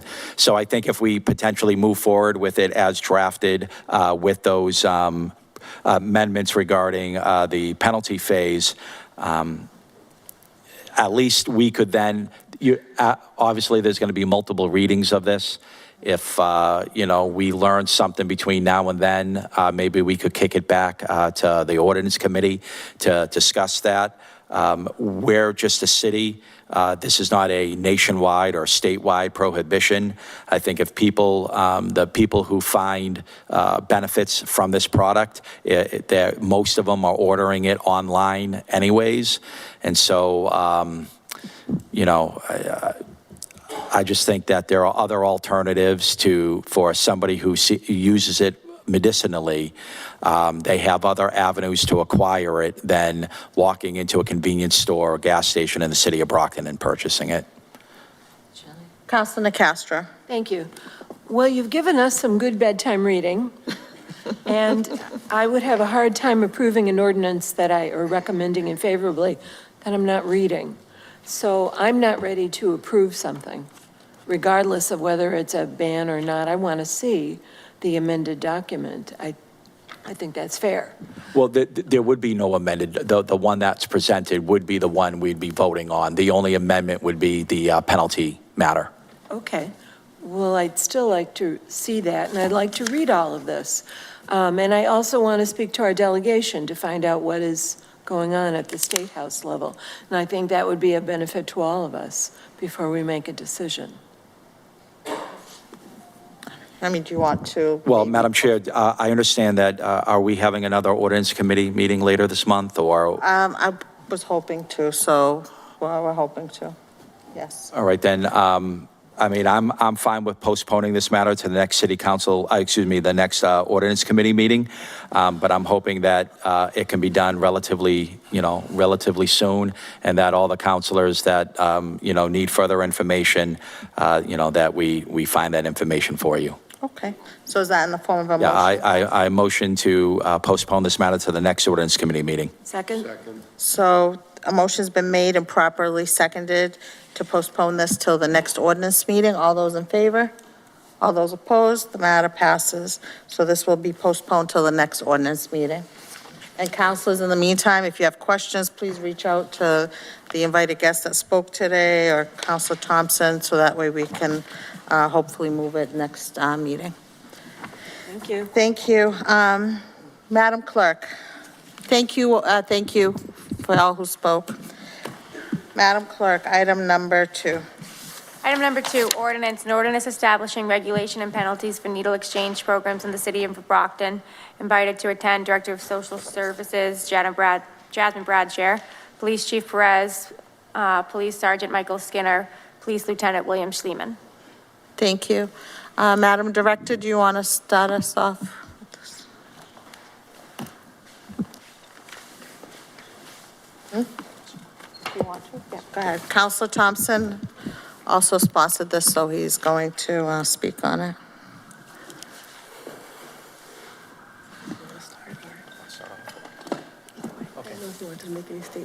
Yeah, sure. I'll start off. Thank you, Madam Chair, and again, good evening, members of the Ordinance Committee. This is another ordinance that I've been working on along with the Director of Social Services, our police chief, and her team over at the Brockton Police Department. Included in these discussions were also the Board of Health, the Director of Board of Health, and the prior interim Commissioner of Health and Human Services. Also, Councilor Charnel was part of these discussions. And so I've been trying to work, and Jasmine knows, we've been trying to work on a needle ordinance in the city of Brockton for multiple years now. Obviously, anybody who visits downtown Brockton or, even in their own neighborhood sees that needles are a problem. They're discarded throughout the city. They're dangerous, and, people can be hurt by being stuck by a needle, or even, can be injured or health-wise through, substances on the needles or inside the needle. So, and the city of Brockton spends a lot of money disposing of needles, both man-hours, both with our Parks Department, Inspectional Services, our Police Department, our Social Services Department, hundreds of man-hours cleaning the city of Brockton of needles, and then not just cleaning up the needles, but the cost of disposing the needles. So that's also, we blew, speaking with the Board of Health, I think we were allotted about $3,000 a year for the disposal of needles. He was telling us that, we're in the $10,000, $12,000 spent in disposing of needles. And so this is not just a safety issue, this is a monetary issue, both in man-hours and disposal costs. And so working with the police department and with Jasmine and our Councilor Charnel, we're trying to draft an ordinance that is focused. And who it's focused on are the needle distributors. And so in the city of Brockton, I believe we have three kind of needle distributors that are not pharmacies. This ordinance would not encompass retail pharmacies or even the hospitals in the city of Brockton. This is focused on those that distribute needles directly to those who seek those needles in a exchange process, and also mobile needle providers. And that's one of the things that we're finding, something that we really need to get a grip on is that these mobile providers, they're driving up within the vicinities of our schools. They're driving within our parks. They're on city property, distributing needles to people who are seeking them. And then this is not, this was always advertised as a one-for-one exchange. We all know that these are not one-for-one exchanges. They distribute dozens, even hundreds of needles, and you don't have to exchange anything to receive those needles. Secondly, it's not just needles. It's also the paraphernalia that are used in intravenous injection. So that's the wraparound cords, the little the wash. What's that? What's that called? Alcohol. The alcohol. Excuse me. The alcohol. The spoons. Everything. So this is an issue for the city of Brockton, and we're trying to address it effectively and appropriately. And so what this ordinance does, number one, is it defines what we're trying to prohibit.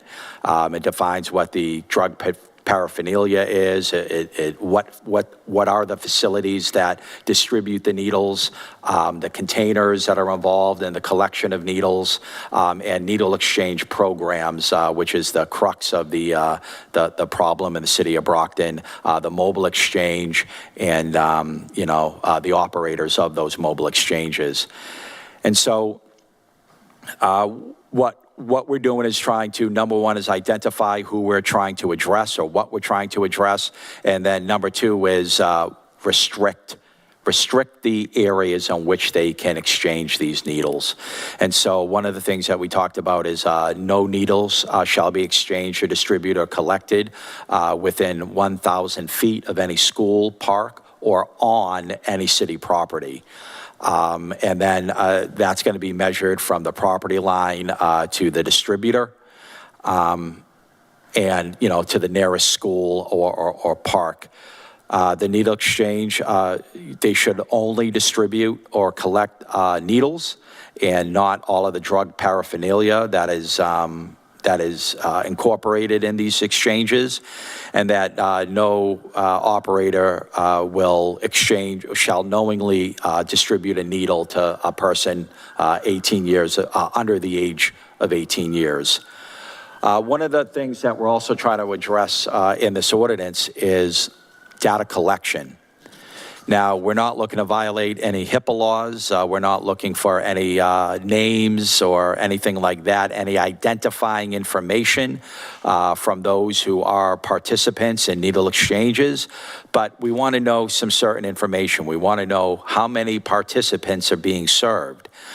We want to know the number of needles that are being received, the number of clean, unused needles that are being distributed. We want to know how many of the people that they are exchanging needles with, how many of those people are accepting services, right? So this is about helping people. And so we're told that they go out and that they try to encourage people into rehab. How many people are actually receiving services during these needle exchanges? Also, the needle exchange program is advertised as a program to help with to prevent the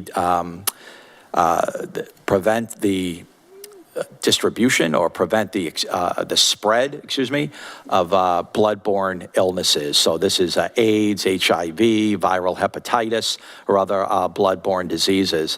So how many people in these exchange programs are actually receiving these needles for that specific purpose, for bloodborne illness purposes? We'd like to understand that better in the city of Brockton. And then lastly, demographic profiles. So where part of this needle exchange ordinance is requesting some data collection, and that data be turned over to the city so that we can better understand who this population is and how we can, as a city, help this population and better understand who they are. And then lastly is penalties. So this ordinance derives penalties or establishes penalties for violations of this ordinance, and that violation is $500 for the first and each subsequent offense, and that we consider that each day in violation constitutes a separate offense. So all of this will be governed under our 21D program. Now, that's the ordinance before you. We believe it's appropriate. We believe it's targeted. We believe it's to address the issues that Brockton is finding itself in. But there's also another avenue here.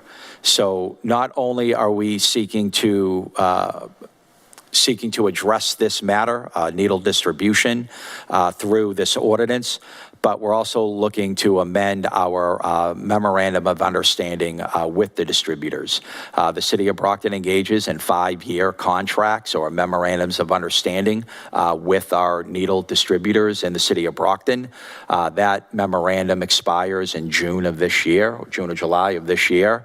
And so we're looking to amend that memorandum as well, so that the needle distributors understand, that we're looking to tighten up locations and data collection in the needle exchange program. So the memorandum of understanding incorporates a lot of this ordinance, but basically that memorandum kind of addresses what we're seeking. This ordinance provides the penalties when these programs are in violation. And so that's a general overview of what this ordinance is seeking to accomplish, and we believe it will help with the needle issue that we have. One last thing, and I think it is with the memorandum of understanding and not necessarily the ordinance, but we're also saying that if the city of Brockton collects needles or residents of Brockton collects needles, we're turning them over to these institutes that get money for the disposal of the needles. So it will then be our policy that when we go out and collect needles and that we put them in our sharps containers, that we will not be paying for the disposal of these needles ourselves. We'll be turning them over to these facilities, and they will bear the cost of disposal. Thank you, Councilor. Do you have something to add, Madam Director? Good evening.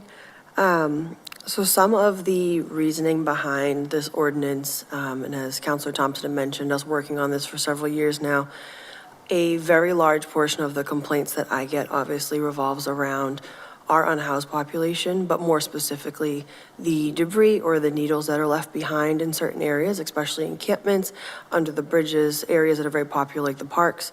So on a weekly basis, we try to go out and we'll clean those up. And we do have boxes, some of which the city has purchased, some of which the agencies in question have actually provided to us. And they are kind enough to take those back. And so as Councilor Thompson mentioned, part of the MOU that we would like to include is that we would be able to always give those back to them because they already have a contract set up for the disposal purposes. And that eliminates some of that burden off of DPW cost-wise because they just can't keep up with the cost for it. So that's a really big part of what we're seeing on a regular basis. We added into See-Click-Fix 2 of those agencies, so when I get notified that there is a syringe somewhere, not only am I notified, but those 2 agencies are also notified, and we're currently tracking as like the time frame in which it takes them to go remove them, and then close out that concern and let us know that that's been removed. We are seeing a lot of good turnout from that. People are utilizing it now that they're seeing it. But we do still have a lot of concerns. So a lot of our encampments do show up in our public parks or even sometimes encroaching on school property, if not actually on school property. And unfortunately with that, a lot of times there are syringes. So it's a lot of times before DPW can possibly go out and clean and address those concerns, I'm going out and removing the syringes to ensure that none of them get stuck, that there's no safety concerns. And trying to also make sure that we're keeping up with that so that when kids cut through pathways and things like that, they're not possibly coming in contact with them, especially as it starts to get warmer. The grass in certain areas will grow higher, places with overgrowth. While we do have paths, sometimes they still cut through them, and my concern is that someone could still get stuck.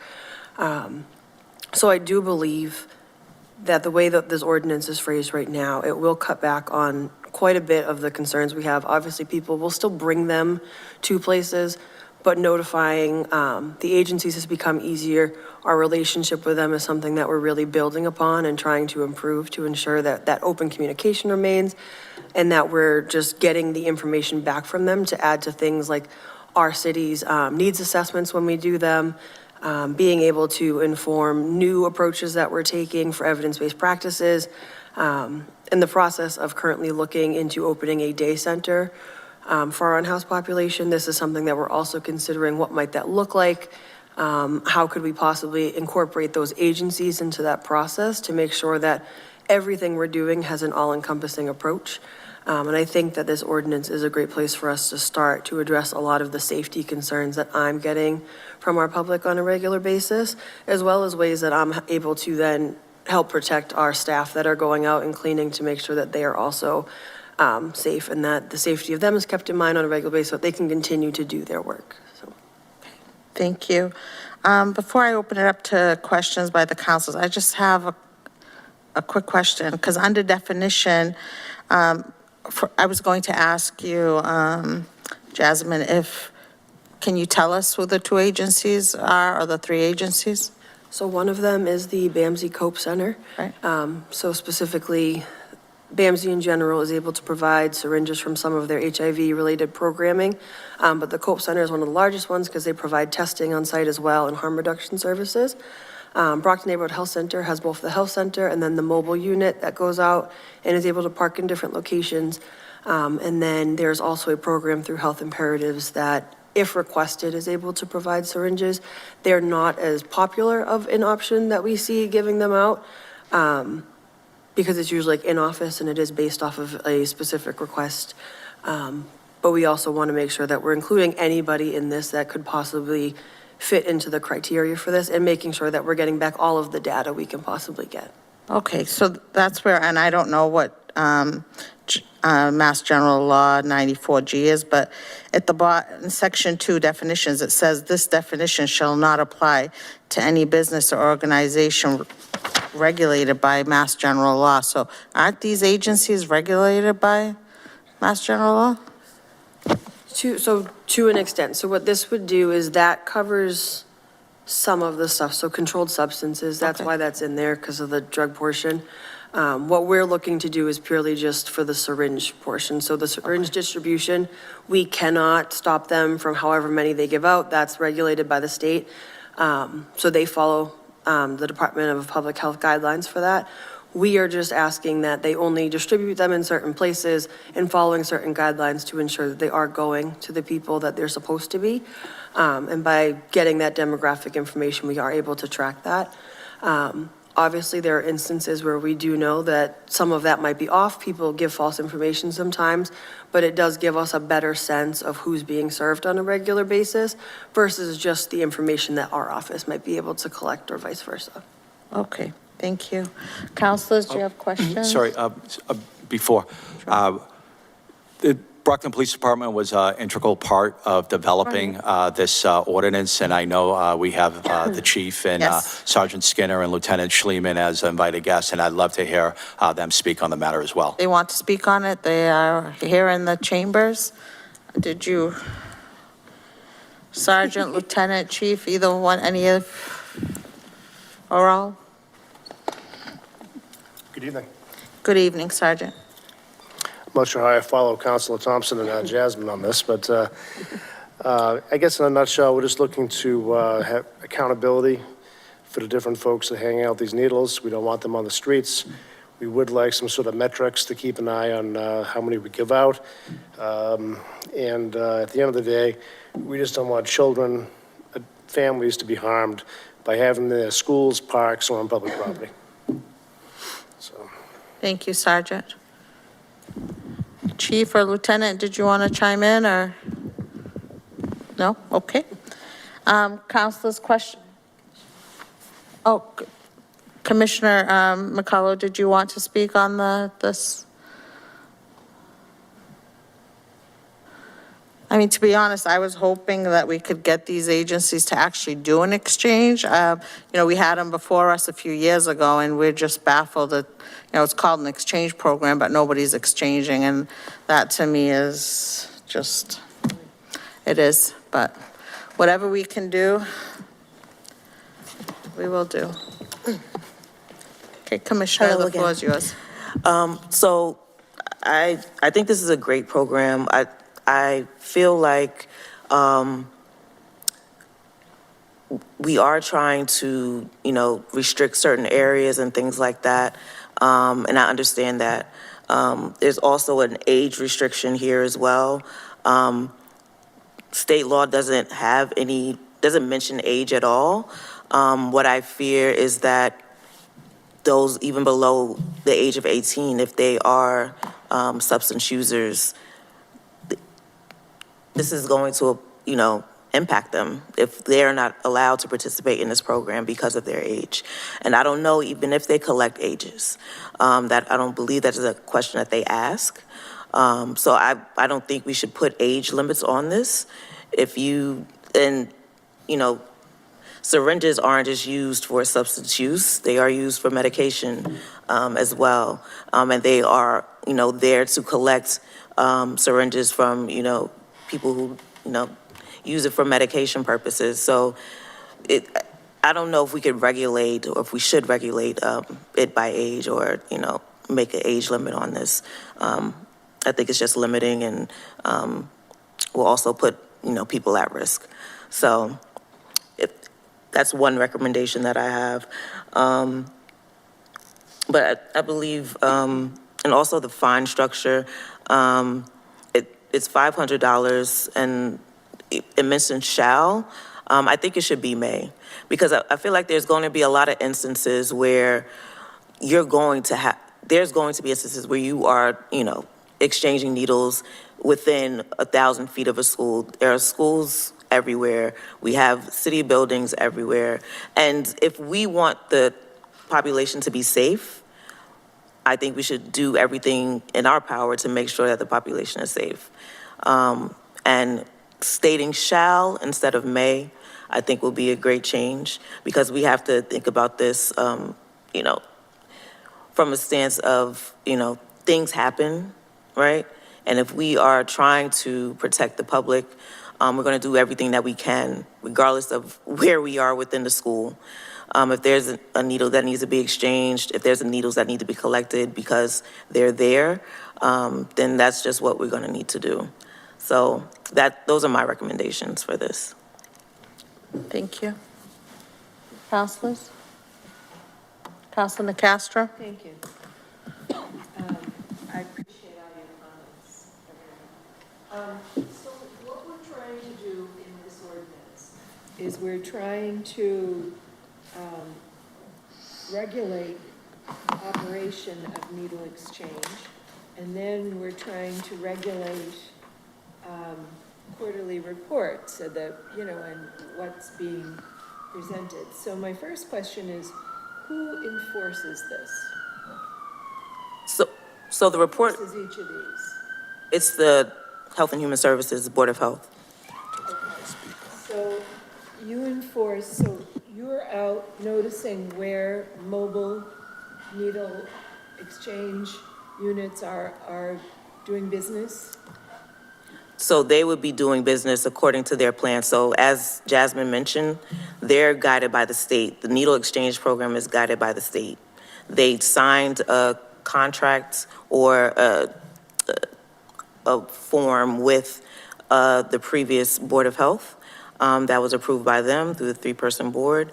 And that's just what it is. They just had to get that agreement, but they are approved by the state. But according to state law, they do have to, or they should provide some sort of, data around, what they're collecting. We could determine, which I think these are good. I think also one thing that I noticed is that there is a conflict. So it's mentioned, is this the correct one? Yes. So it's mentioned that number 2, the needle exchange program or mobile exchange shall only distribute, collect, and dispose of needles. Part of that, of their work is also testing.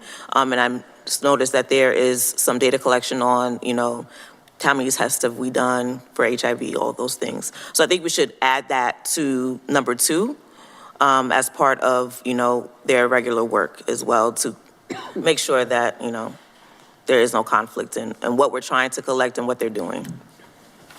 So what you would have it say, shall only distribute, collect, dispose, and test? Dispose of needles and do their testing for bloodborne pathogens. But there is a list of things that they are required to do by the state Okay, as a needle exchange or syringe service program. okay. So I don't think we should limit anything that they're required to do by the state. We can't do that. Like, that's the state. We can't preempt the state, but Test as required by the state.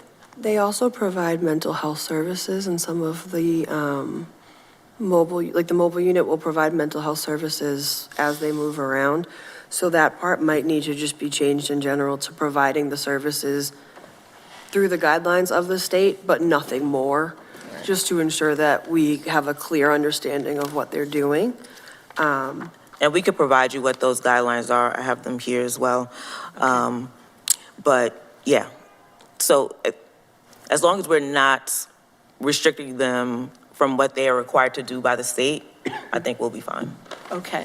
And then we're also requiring them to do this reporting, Yeah, that's law. quarterly basis. That's fine. And those A through E are all consistent with what you would want to see. Yeah, as long as there's no identifying information. Okay, That's fine. and Accurate. your department enforces that, so you'll be the one, will actually be the police department and your department who will be missing in a report or have incomplete information. Yeah, they'll be providing that information. Okay, so, we have penalties down below, but I just want to know are you penalizing your department? Is the police doing that with you? How is this working? So according to the law, it is under Health and Human Services Yes. Board of Health. So I would be enforcing those, regulations. Okay. Okay, and that's non-criminal under 40, Section 21D. Okay. That's what I'm saying. There's going to be things that come up. Thank you. Those are my questions at this time. Thank you. Thank you, Madam Chair. Counselor? Counselors, any other questions? No? Okay. You want to? Yeah, so just kind of, that way, I know, Legislative Council, you understand maybe some of the language that was proposed in Section 3, item number 2, include basically what's allowed under the state statute when it comes to the services offered. So it's not just needles alone, but potentially testing and mental health treatment or anything like that. So maybe we can tighten up that language a bit. Yep, so I think that under Section 2, you can add in those operations as permitted by state law. Okay, perfect. So you're going to amend number 2? And then, yes, so we'll make that amendment. And then secondly, I guess, the issue of persons under the age of 18. Can you explain your reasoning again, just? So I feel it's potentially increasing their risk. If one of the major reasons why programs like this exist is to hopefully curb or mitigate the spread of bloodborne illnesses, HIV, AIDS, things like that. In Brockton, there's already, we have a high HIV rate as is. I fear, with limiting it to 18 and over, we are subjecting a younger population to potentially contracting these diseases, who are either using needles or, what have you. But I think there should be no age limits. I think everybody should have an opportunity to participate in this program if they need it. And if we, do it right with good communication, I think we'll be fine. All right. And Jasmine, do you concur, or? I do agree, just because we are also seeing an increase of younger students that have diabetes or other medications that need to be injected. They are allowed to give syringes out to people for that purpose as well. So if you aren't able to afford them from a pharmacy, you can get them here. One of the data points that they collect for demographics is a birthday, and they would just give us the age afterwards. So it does also help us inform some of the programs that do our educational stuff for the schools as to how often we're seeing youth. So it might be valuable to remove that and just make sure that is something they are reporting to us, that we have a better sense of what we might be seeing for those groups. Just because it also gives us a better sense sometimes of what other things we might need to be paying better attention to. Some of the schools have syringe disposal boxes, some of them do not inside. But we do have a lot of students that are diabetic, whether it's from birth or they are diagnosed later on, so. All right, thank you. Madam Counsel, so potentially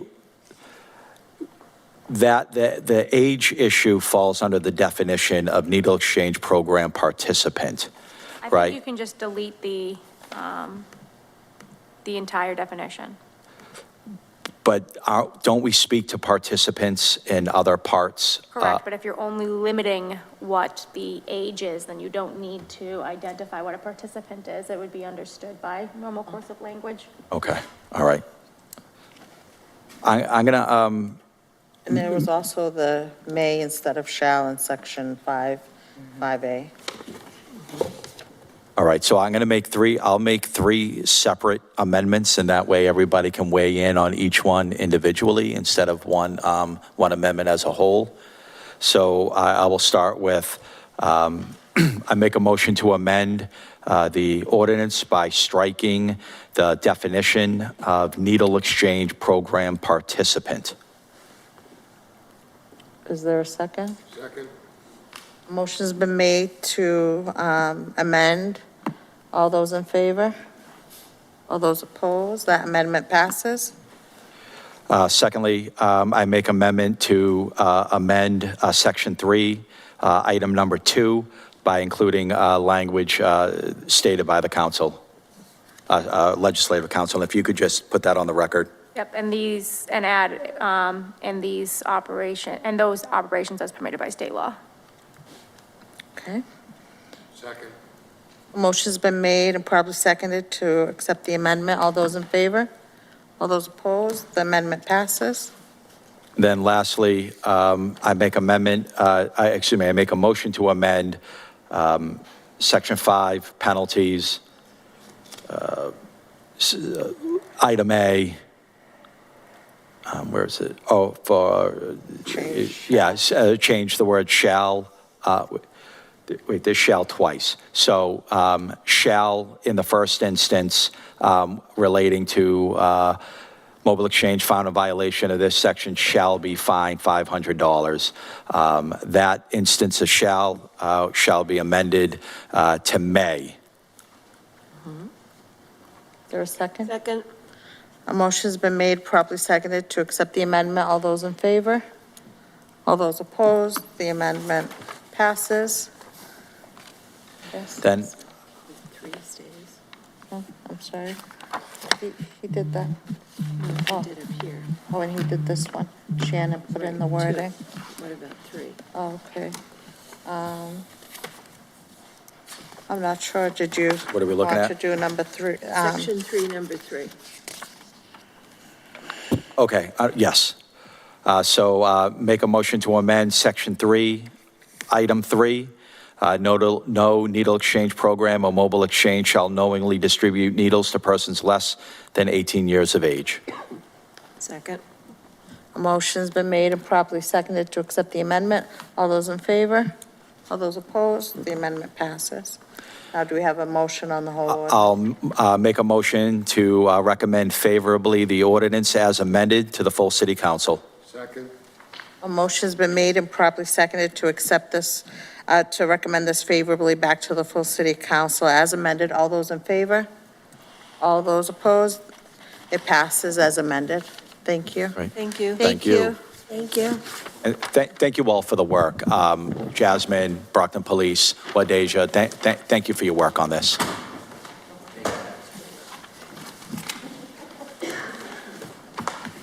Madam Clerk, item number 3.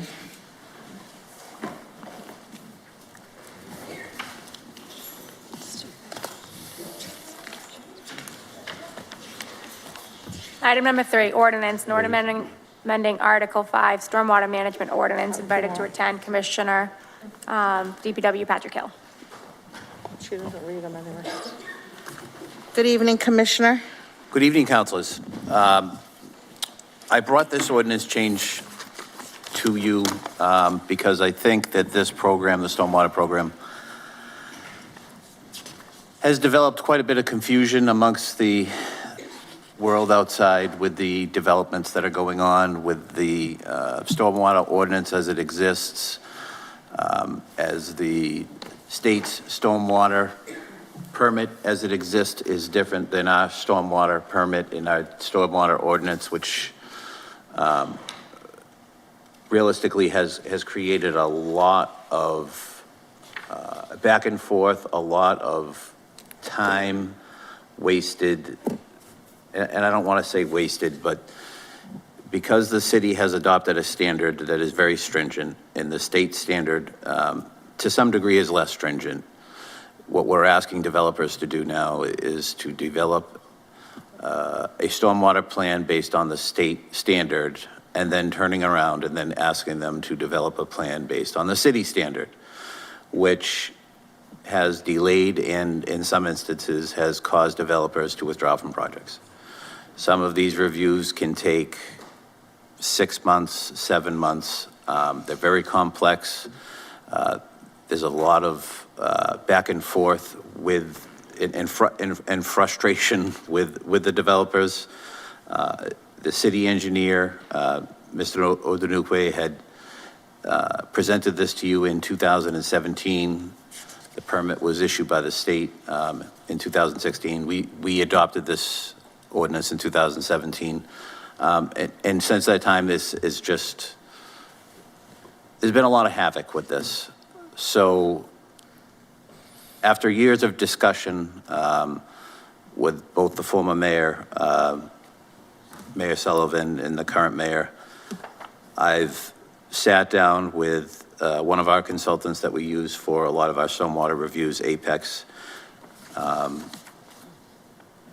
reviewed the initial piece of the ordinance, which would be the stormwater manual, or the stormwater management ordinance, just the ordinance. After a few months of reviews and some changes, the goal was to try to bring the city standard back to the state standard.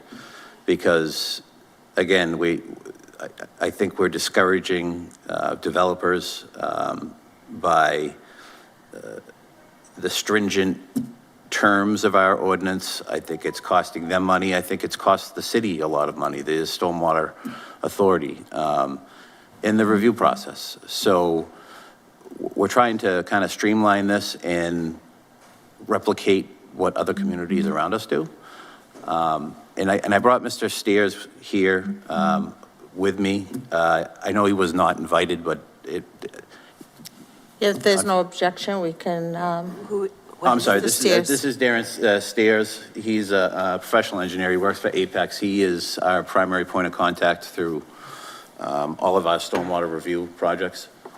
Good evening. there's no objections, councilors, we can hear from Mr. Steers. Good evening. Thank you. And I guess just one more, just real quick. So, like I said, the initial piece for us was to address the ordinance. I think we'll be back. It's not just the ordinance, it's the manual. We have another article, so it's Article 5, Article 6, Article 7. We did not find a lot of issues with Article 7. And so we'll be making some changes to that, but there'll be some more recommendations to come. But this was the, I guess, first plan of attack to try to get this out in front of you so that we could start making adjustments to the rest of it. And with that, I'll let Darren explain. Sure. Good evening, councilors. As Commissioner Hill said, you have three primary ordinances, implementing ordinances, 5, 6, and 7. As you mentioned, Article 7 is the IDDE ordinance. Pretty much can stand alone as it should. Part of our challenge was the other two ordinances. The first one, Article 5, which is actually your implementing ordinance, needed a little bit of updating to bring it current to best practices for 2026, and also to align it with the state of Massachusetts stormwater standards, as Mr. Hill mentioned.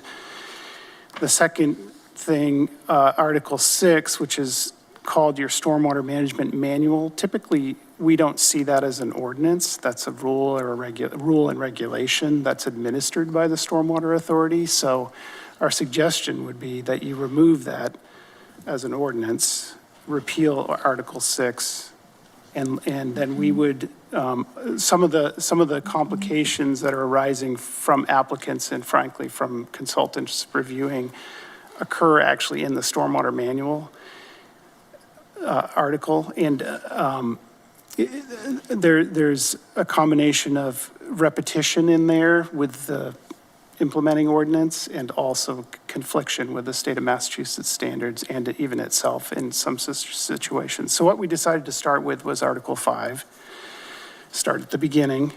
So what you see before you is kind of a reorganization of it. There was a lot of good, all of the ordinances have good material in them. I think it just there needed to be some clarity distilled out of them.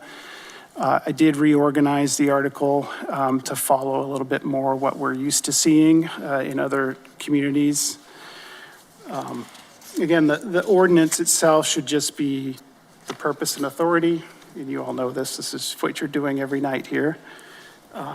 The applicability of the ordinance, any exemptions.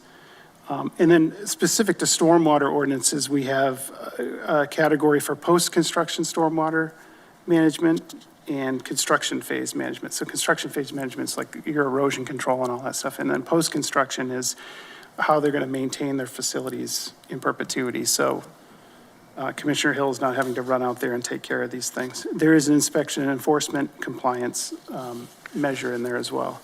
But a lot of the detail, we would move to a rule and regulation, similar to subdivision rules and regulations. That's the nitty-gritty of the engineer has to design to this storm event and has to meet these standards.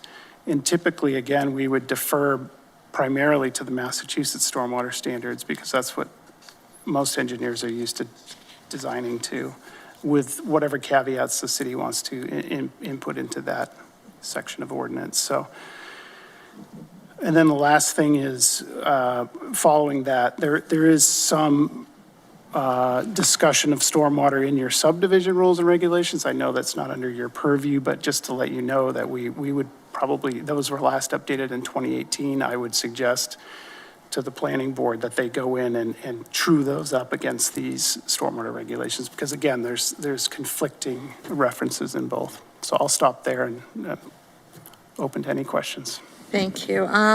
Before we go into questions, Commissioner Hill, do you know why we chose to go with the direction of our own ordinance instead of back in 2017? I do. They said we had to. I think it was something to do I remember with how, that, yeah. I think it was something to do with how this federal government called it a bylaw, and we don't follow bylaws. And so we had this discussion about it being an order or an ordinance, and it was decided that we had to do it by ordinance because we didn't want to have them coming back and saying that we did it wrong. And it was definitely not the clerk's favorite choice because the manual is like hundreds of pages long, and it makes our ordinances look bulky and silly, and it hinders the ability to make changes on a manual. But it was because of however the federal government worded what we had to do. It was the EPA. Right, Yeah. and I remember that. And so now we can make these, so we can revert back without having? Yes, they're So- not, I know. they don't have their eyes on us like they did if we Yeah, passed it by and I- order or ordinance. And I think that's why we're here, right? There's been a lot of confusion and a lot of frustration, and I know that I've received calls from a lot of you from, because you guys are getting the calls from some of the developers, right? They're very frustrated. They've submitted applications. They haven't been reviewed in time. What's going on? Can we look at this? Can we look at that? And it was really not until maybe, last spring that I was able to find a consultant that I was comfortable with after hearing all of the complaints and having a better understanding as to what the ordinance looked like and what needed to be done. I met with Apex. I interviewed a couple of companies. I was very comfortable with Apex. Apex does a lot of stormwater plan reviews in a lot of the communities around here. They were formerly environmental partners, so a lot of people would know them as environmental partners, but Apex is a national company that took control over environmental partners. So we met and the discussions began, and the very first project that they reviewed was the professional women's soccer field up on Howard Street. So we have a really, really good relationship. We've been working on this and trying to get that backlog of permits taken care of so that these projects can be constructed and that we're not discouraging people from building here in the city. But going forward, this is the easiest way to kind of streamline that process. We don't want people to think that Brockton for any, or in any way, shape, or form is not friendly both to business and to residential building. We want to encourage that. We don't want to make things problematic. Making those things problematic makes things problematic for me, makes things problematic for you, and it makes things problematic for the project. So the goal was to try to reel in the ordinance, try to get it to reflect the same verbiage as the state standard, eliminate the manual in its entirety because one, it's very bulky, two, it's outdated, and three, because of the way that the regulation changes. If the manual stays, then as the regulation changes, we would have to change the manual and come back to you every single time to adopt the changes and change the manual in the ordinance. Every other community does that through rules and regulations. I think that Brockton should do the same. It would eliminate, in essence, the Stormwater Authority. While it was, I guess, a good theory, maybe, to have, community people engaged and try to get them on board with the stormwater issue. It's, unless you have a bunch of people that work in public works or are professional engineers that have the ability to understand some of the complexities of stormwater and grading and disturbance, and I don't think it's fair to the applicant. I don't think it's fair to the committee to put that on them. So part of this is, part of this change will eliminate the Stormwater Commission, which again will also streamline the process, because the Stormwater Commission is only voting on things that have been reviewed. And, I can't imagine that after a 3 or 4 month lengthy review with a lot of back and forth with 3, 4, sometimes 5 different engineers in 6 different iterations of questions and back and forths, that anybody on that commission is going to deny something that was finally agreed upon. So that would allow me as the commissioner to approve these projects and allow these projects to be developed a lot quicker. Thank you, Commissioner. Councilors, questions? Councilor Texera. Thank you, Chair. Commission, what's the time frame to do the review in-house for the stormwater? So, like I said, these are, a lot of people have asked me that question. It's, when you have a single engineer, and I say this not to be cruel or to be judgmental, but the way that this ordinance is designed and the complexity of the ordinance as written makes it almost impossible for one person to review a project in a timely manner.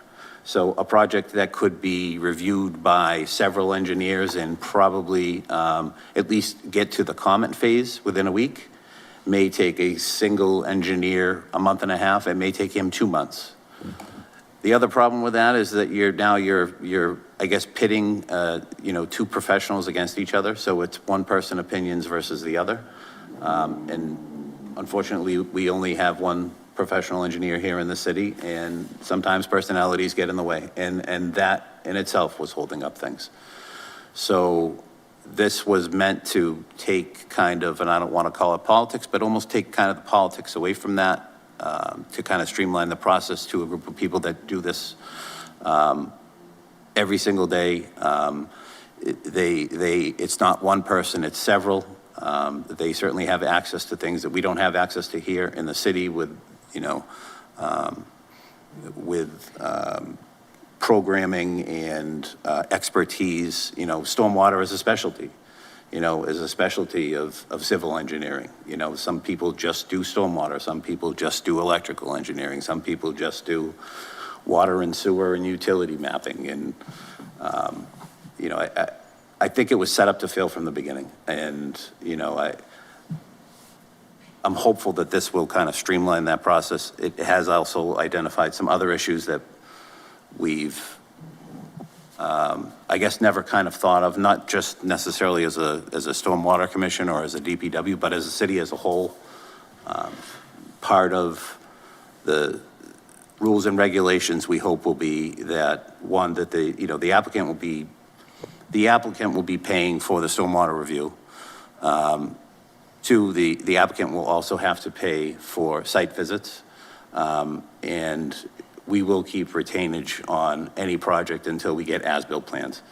3 things we really, really struggle with, the site visits and inspections by somebody that actually knows, the particulars about grading, and somebody that knows the particulars about stormwater systems, and as-built plans. That, as-built plans always sound like a great thing, and an as-built plan is just simply a plan that's reduced to a piece of paper that's something that was actually built, right? So, you know, you get proposals for plans, things change in the field, but a lot of times those things don't get reduced to a document, and if you don't have that document when that person leaves, then you really don't know what's in the ground because it wasn't accurately reflected. So those are things that I think will be very, very helpful to us, not just with stormwater, but with water, with sewer, with, you know, other drainage issues maybe that we identify when we're out. So I think this change will be beneficial to the city and really to all the applicants as well. So, is it fair to say that we did lost, the city, lose some investor contract because of stormwater, because of the time it took to do the review? Because of the review time, I would say that there have been some projects that we've seen that have kind of pulled back. Whether or not they'll be restored, I don't know. But I think it was due to the level of frustration, because some of these projects are very complex. And to have a complex project on top of a complex ordinance makes things very, very difficult. So when plans come over and the initial review happens and there are 30 comments on a project, you know, I think that sometimes the applicant will take a step back and say, you know, is this really worth me constructing?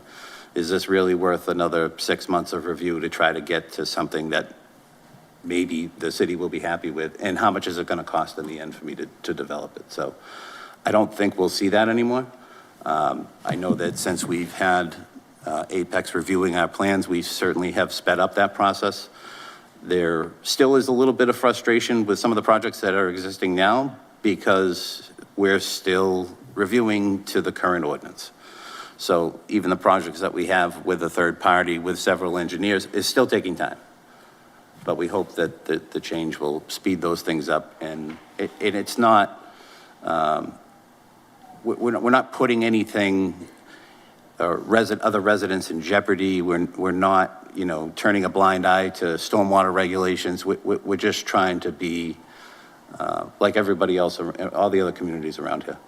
And that's fair. For years and years and years, you know, this state, every state went without stormwater regulations. So this is a new thing. I think it's a good thing.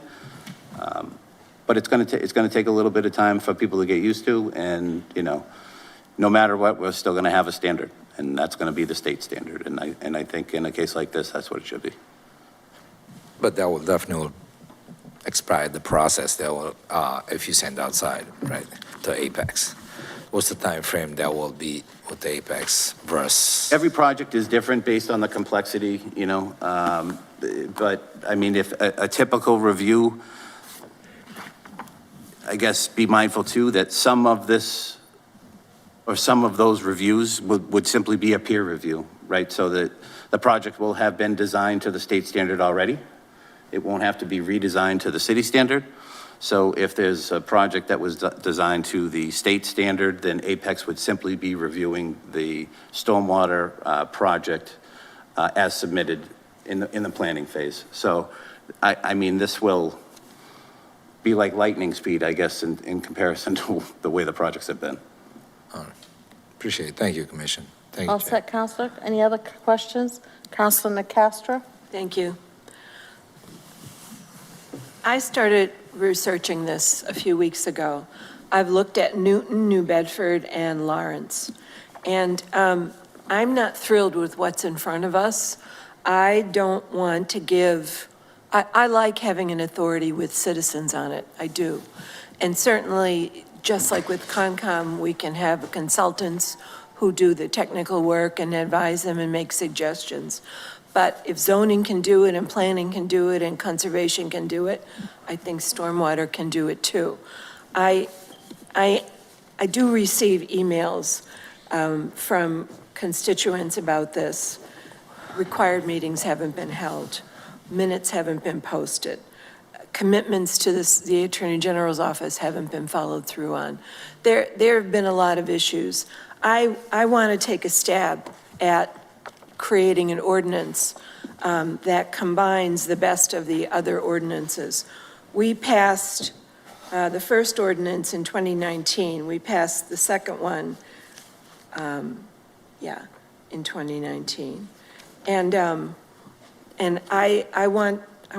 I'm doing a lot of work on this.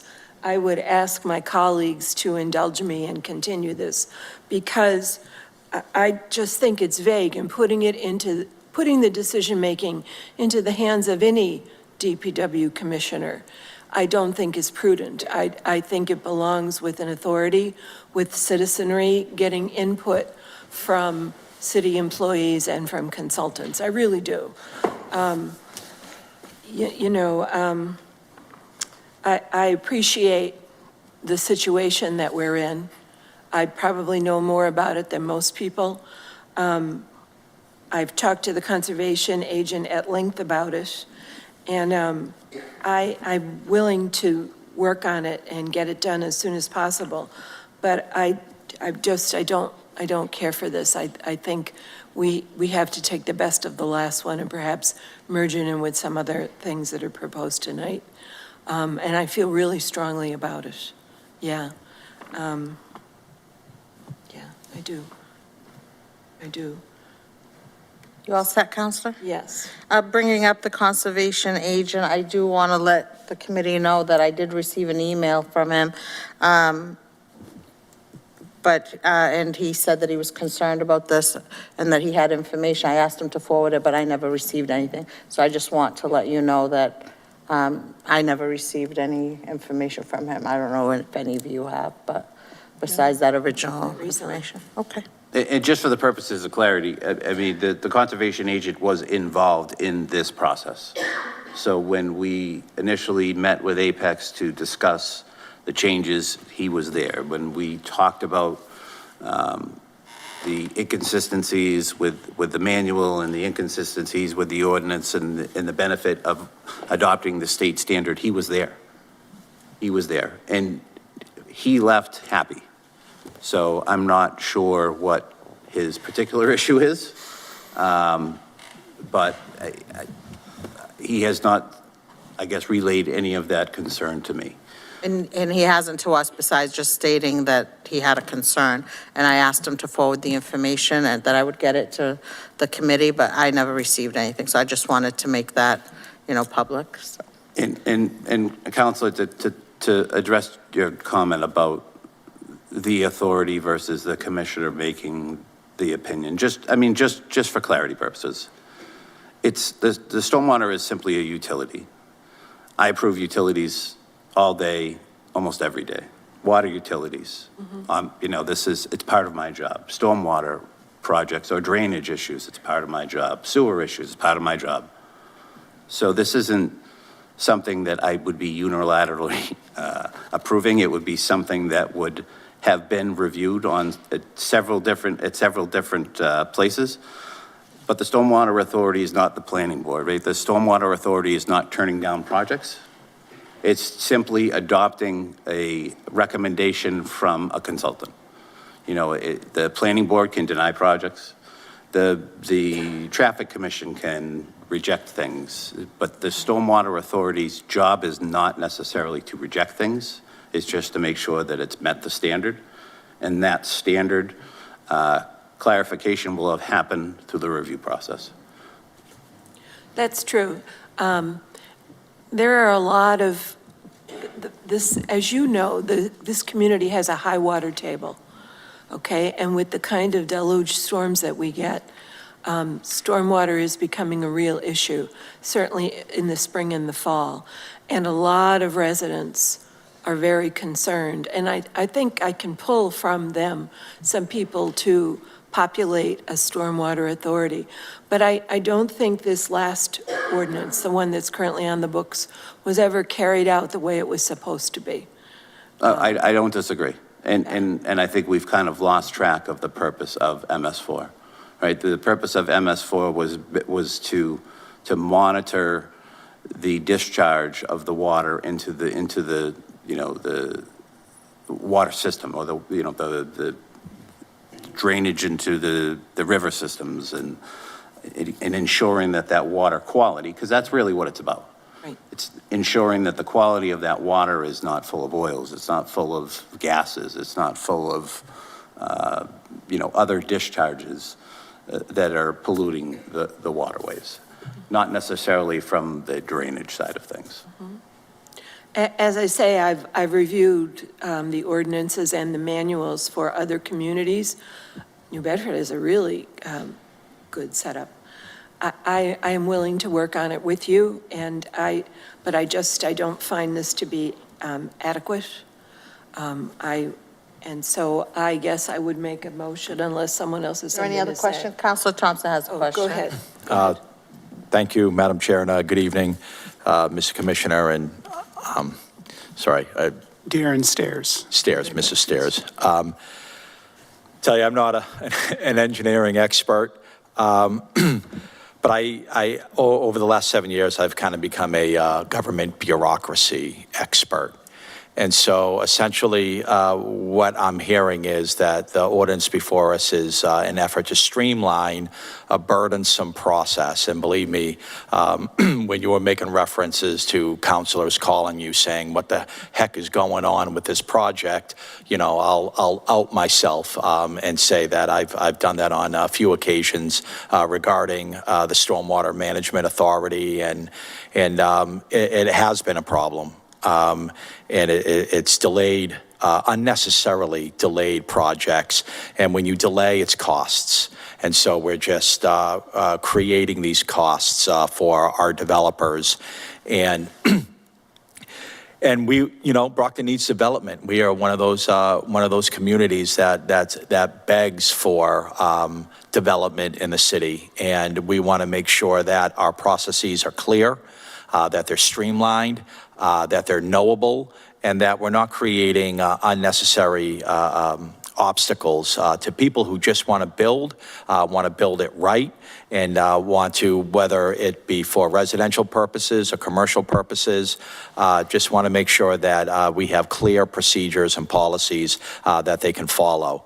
The fact that we have, we've restricted our requirements that are, more restrictive than the state requirements.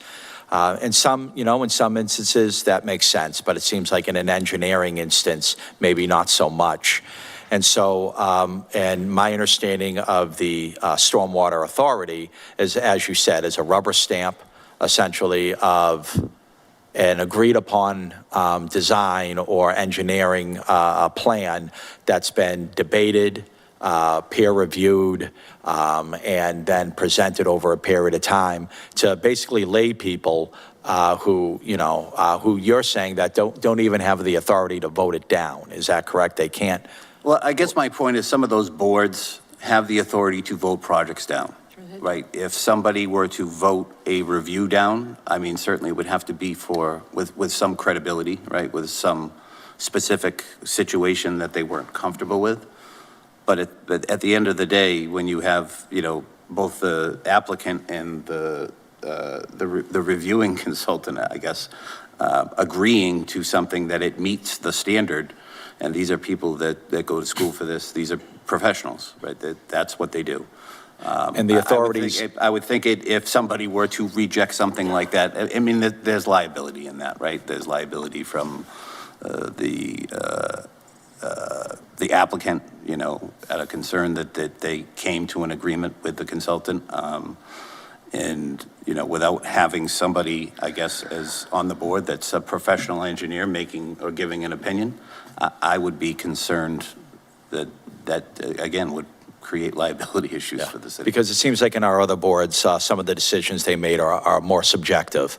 When it comes to licensing, is this proper? When it comes to zoning, is this, is the hardship an actual hardship under the standards, right? So when it comes to some of our other boards, they're providing a subjective opinion. You're saying that the Stormwater Management Authority, their basic function is to determine whether the stormwater plan being presented to them meets the standard. Meets the standard. And you're going to have two professionals there that basically say, yes, it meets the standard. Yes. And so it just seems like another layer of bureaucracy if there's really no back and forth, or there's really no,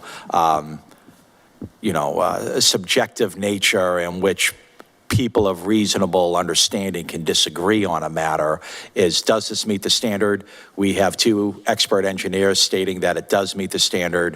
What would an attorney, a mechanic, or, a gardener know about that standard? I'm not saying, I'm not disparaging anybody on the Stormwater Authority, but that's kind of how you're presenting what their authority is. And if we're now just, if this is essentially a rubber stamp committee, then again, why do we need it? And so you don't have to answer that. No. I actually wanted to comment on something else that Councilor Nicastro said, because I mean, when you look at other communities, it's really, really difficult, even with this utility, to start making comparisons to other communities. It's kind of like the trash, right? Like the level of service and the level of detail that goes into reviews. New Bedford was one of the instances that you said that they have a very good stormwater review or stormwater ordinance. New Bedford in its entirety is a different situation, much like Fall River, much like Taunton, are entirely different when it comes to stormwater. Their systems are commingled. Their sanitary or their sewer and their stormwater systems are combined. They have 10, probably 15 years left of separating those projects. Brockton's very fortunate.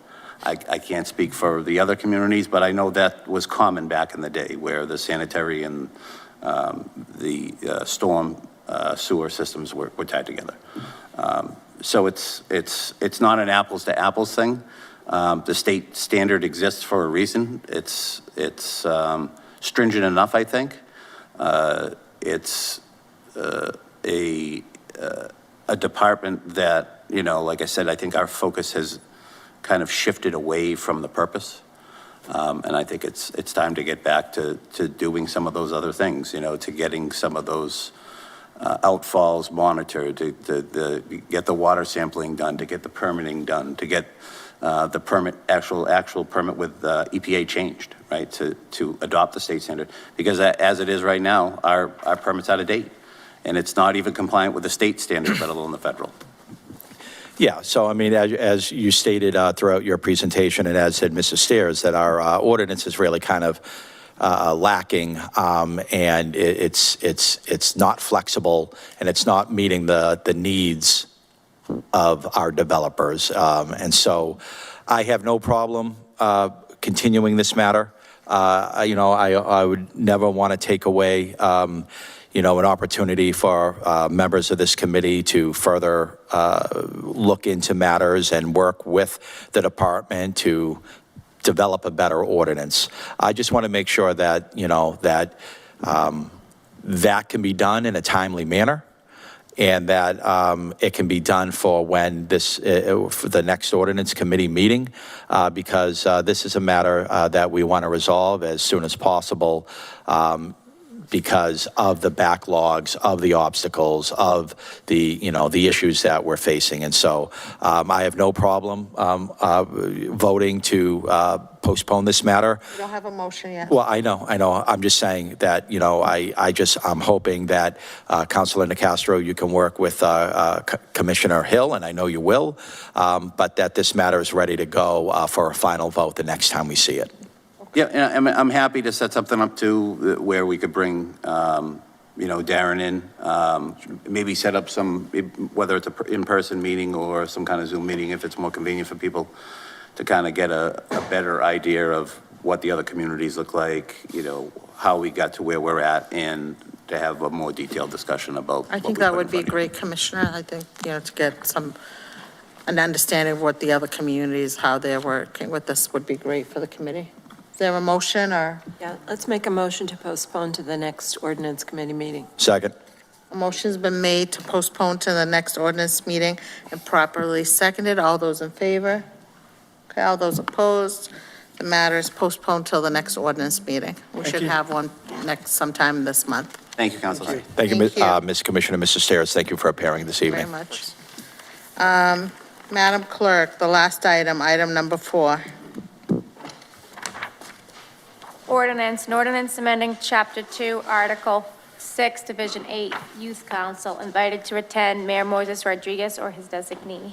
I know we have Director of Social Services, Jasmine Bratcher.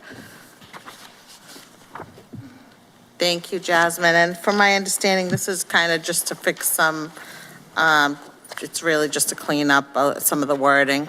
Yeah, right? we're just fixing some of the mistakes and typos, and then making sure that we're including some of the schools that we had missed that have been added since. Okay. Is there a version, sorry, Sure, Counselor thank you. Thompson. Is there a full version of the ordinance? This ordinance just kind of amends an existing ordinance. Just wondering, Madam Counsel, can you share the underlying ordinance? Yep. So we understand, the fuller context of what's being changed. And then lastly, so can you, the crux of this is that the existing ordinance, you're just looking, it looks like some kind of spelling, a Scrivener errors that were made. And then, it seems like this ordinance was drafted prior to our new middle schools being created. And so we just want to make sure that we're inclusive of all of our middle schools in the city. So that's completely understandable. But I don't know a lot about the youth council itself. So can you maybe just quickly speak to the youth council? How does one join the youth council? Is it currently up and running? And my understanding is, who runs the youth council? I know it's not the city, right? Didn't we have some other entity actually running the council? So for a few years, it was being overseen by the Boys and Girls Club through the Brockton's Promise. Okay. With this new administration, we were able to get it back into the mayor's office. So currently, the point of contact for that is Clayton Barros, our Director of Youth Affairs and Special Projects. And then I'm supporting him where he needs any backup on that because I was a part of the group that was with the Boys and Girls Club. So they are in the process of initial meetings. They did have one meeting with the students that had showed some interest. They get referrals from the schools of either students that have expressed interest or that teachers believe would be good fits for the program. Then they meet as a large group and they go over different things. So they can go over projects that they want to work on, any policy concerns that they might have that they want to bring to the council and mayor's attention. They can organize events. They have a lot of freedom to kind of do a lot of different things with the support of the city to back that up. Every year, they usually do a youth summit as well, and that varies as to what that looks like. It can be presentations on different topics. In the past, they've done things similar to like a talent show or like a presentation of different skills. It's really up to the students, and they just get support from the mayor's office, from council, from different community leaders and organizations. And it just really gives them a platform to have a voice and share what's going on for them, what they're seeing, and some of those things that they want to work on. Now, will the existing council be transferred over to the current council, or is it going to be a full new election or appointment of new members, or once this ordinance is revised, what's the council do from there? So just some information, Counselor. This is already happening. This ordinance is just to fix the spelling. The youth council is in existence. It has been. They've been meeting. It's all done through the mayor's office. And if we want to get more information, I think it would be nice to. I mean, it's always been a great program. At one point, it was called the Mayor's Youth Council, and they do a lot of stuff. But tonight, it's really just to fix the spelling on this. Then I think what might be appropriate is for us to file a resolve. That would be great. Yeah, to have the youth council come before us so that the city can learn more about it. Absolutely. That would be wonderful. But yeah, so now, any questions on the corrections, of spelling corrections? Councilor Castro. Thank you. Good evening, Madam Bradshaw.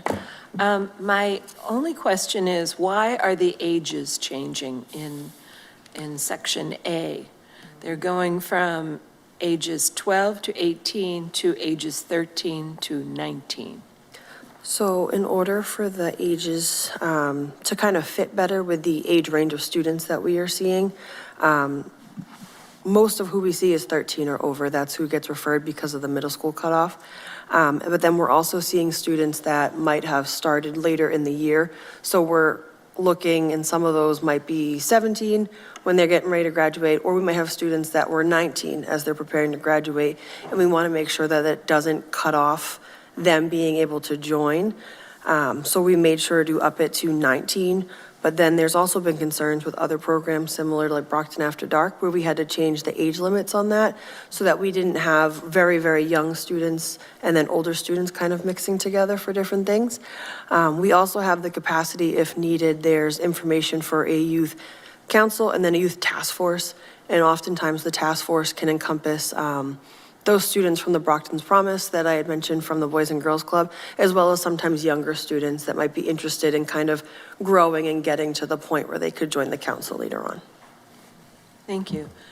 My only other comment would be perhaps arrange to bring the youth council to a city council meeting, and we can have a little get-together afterwards and talk about what they're doing and talk about what we're doing. Absolutely.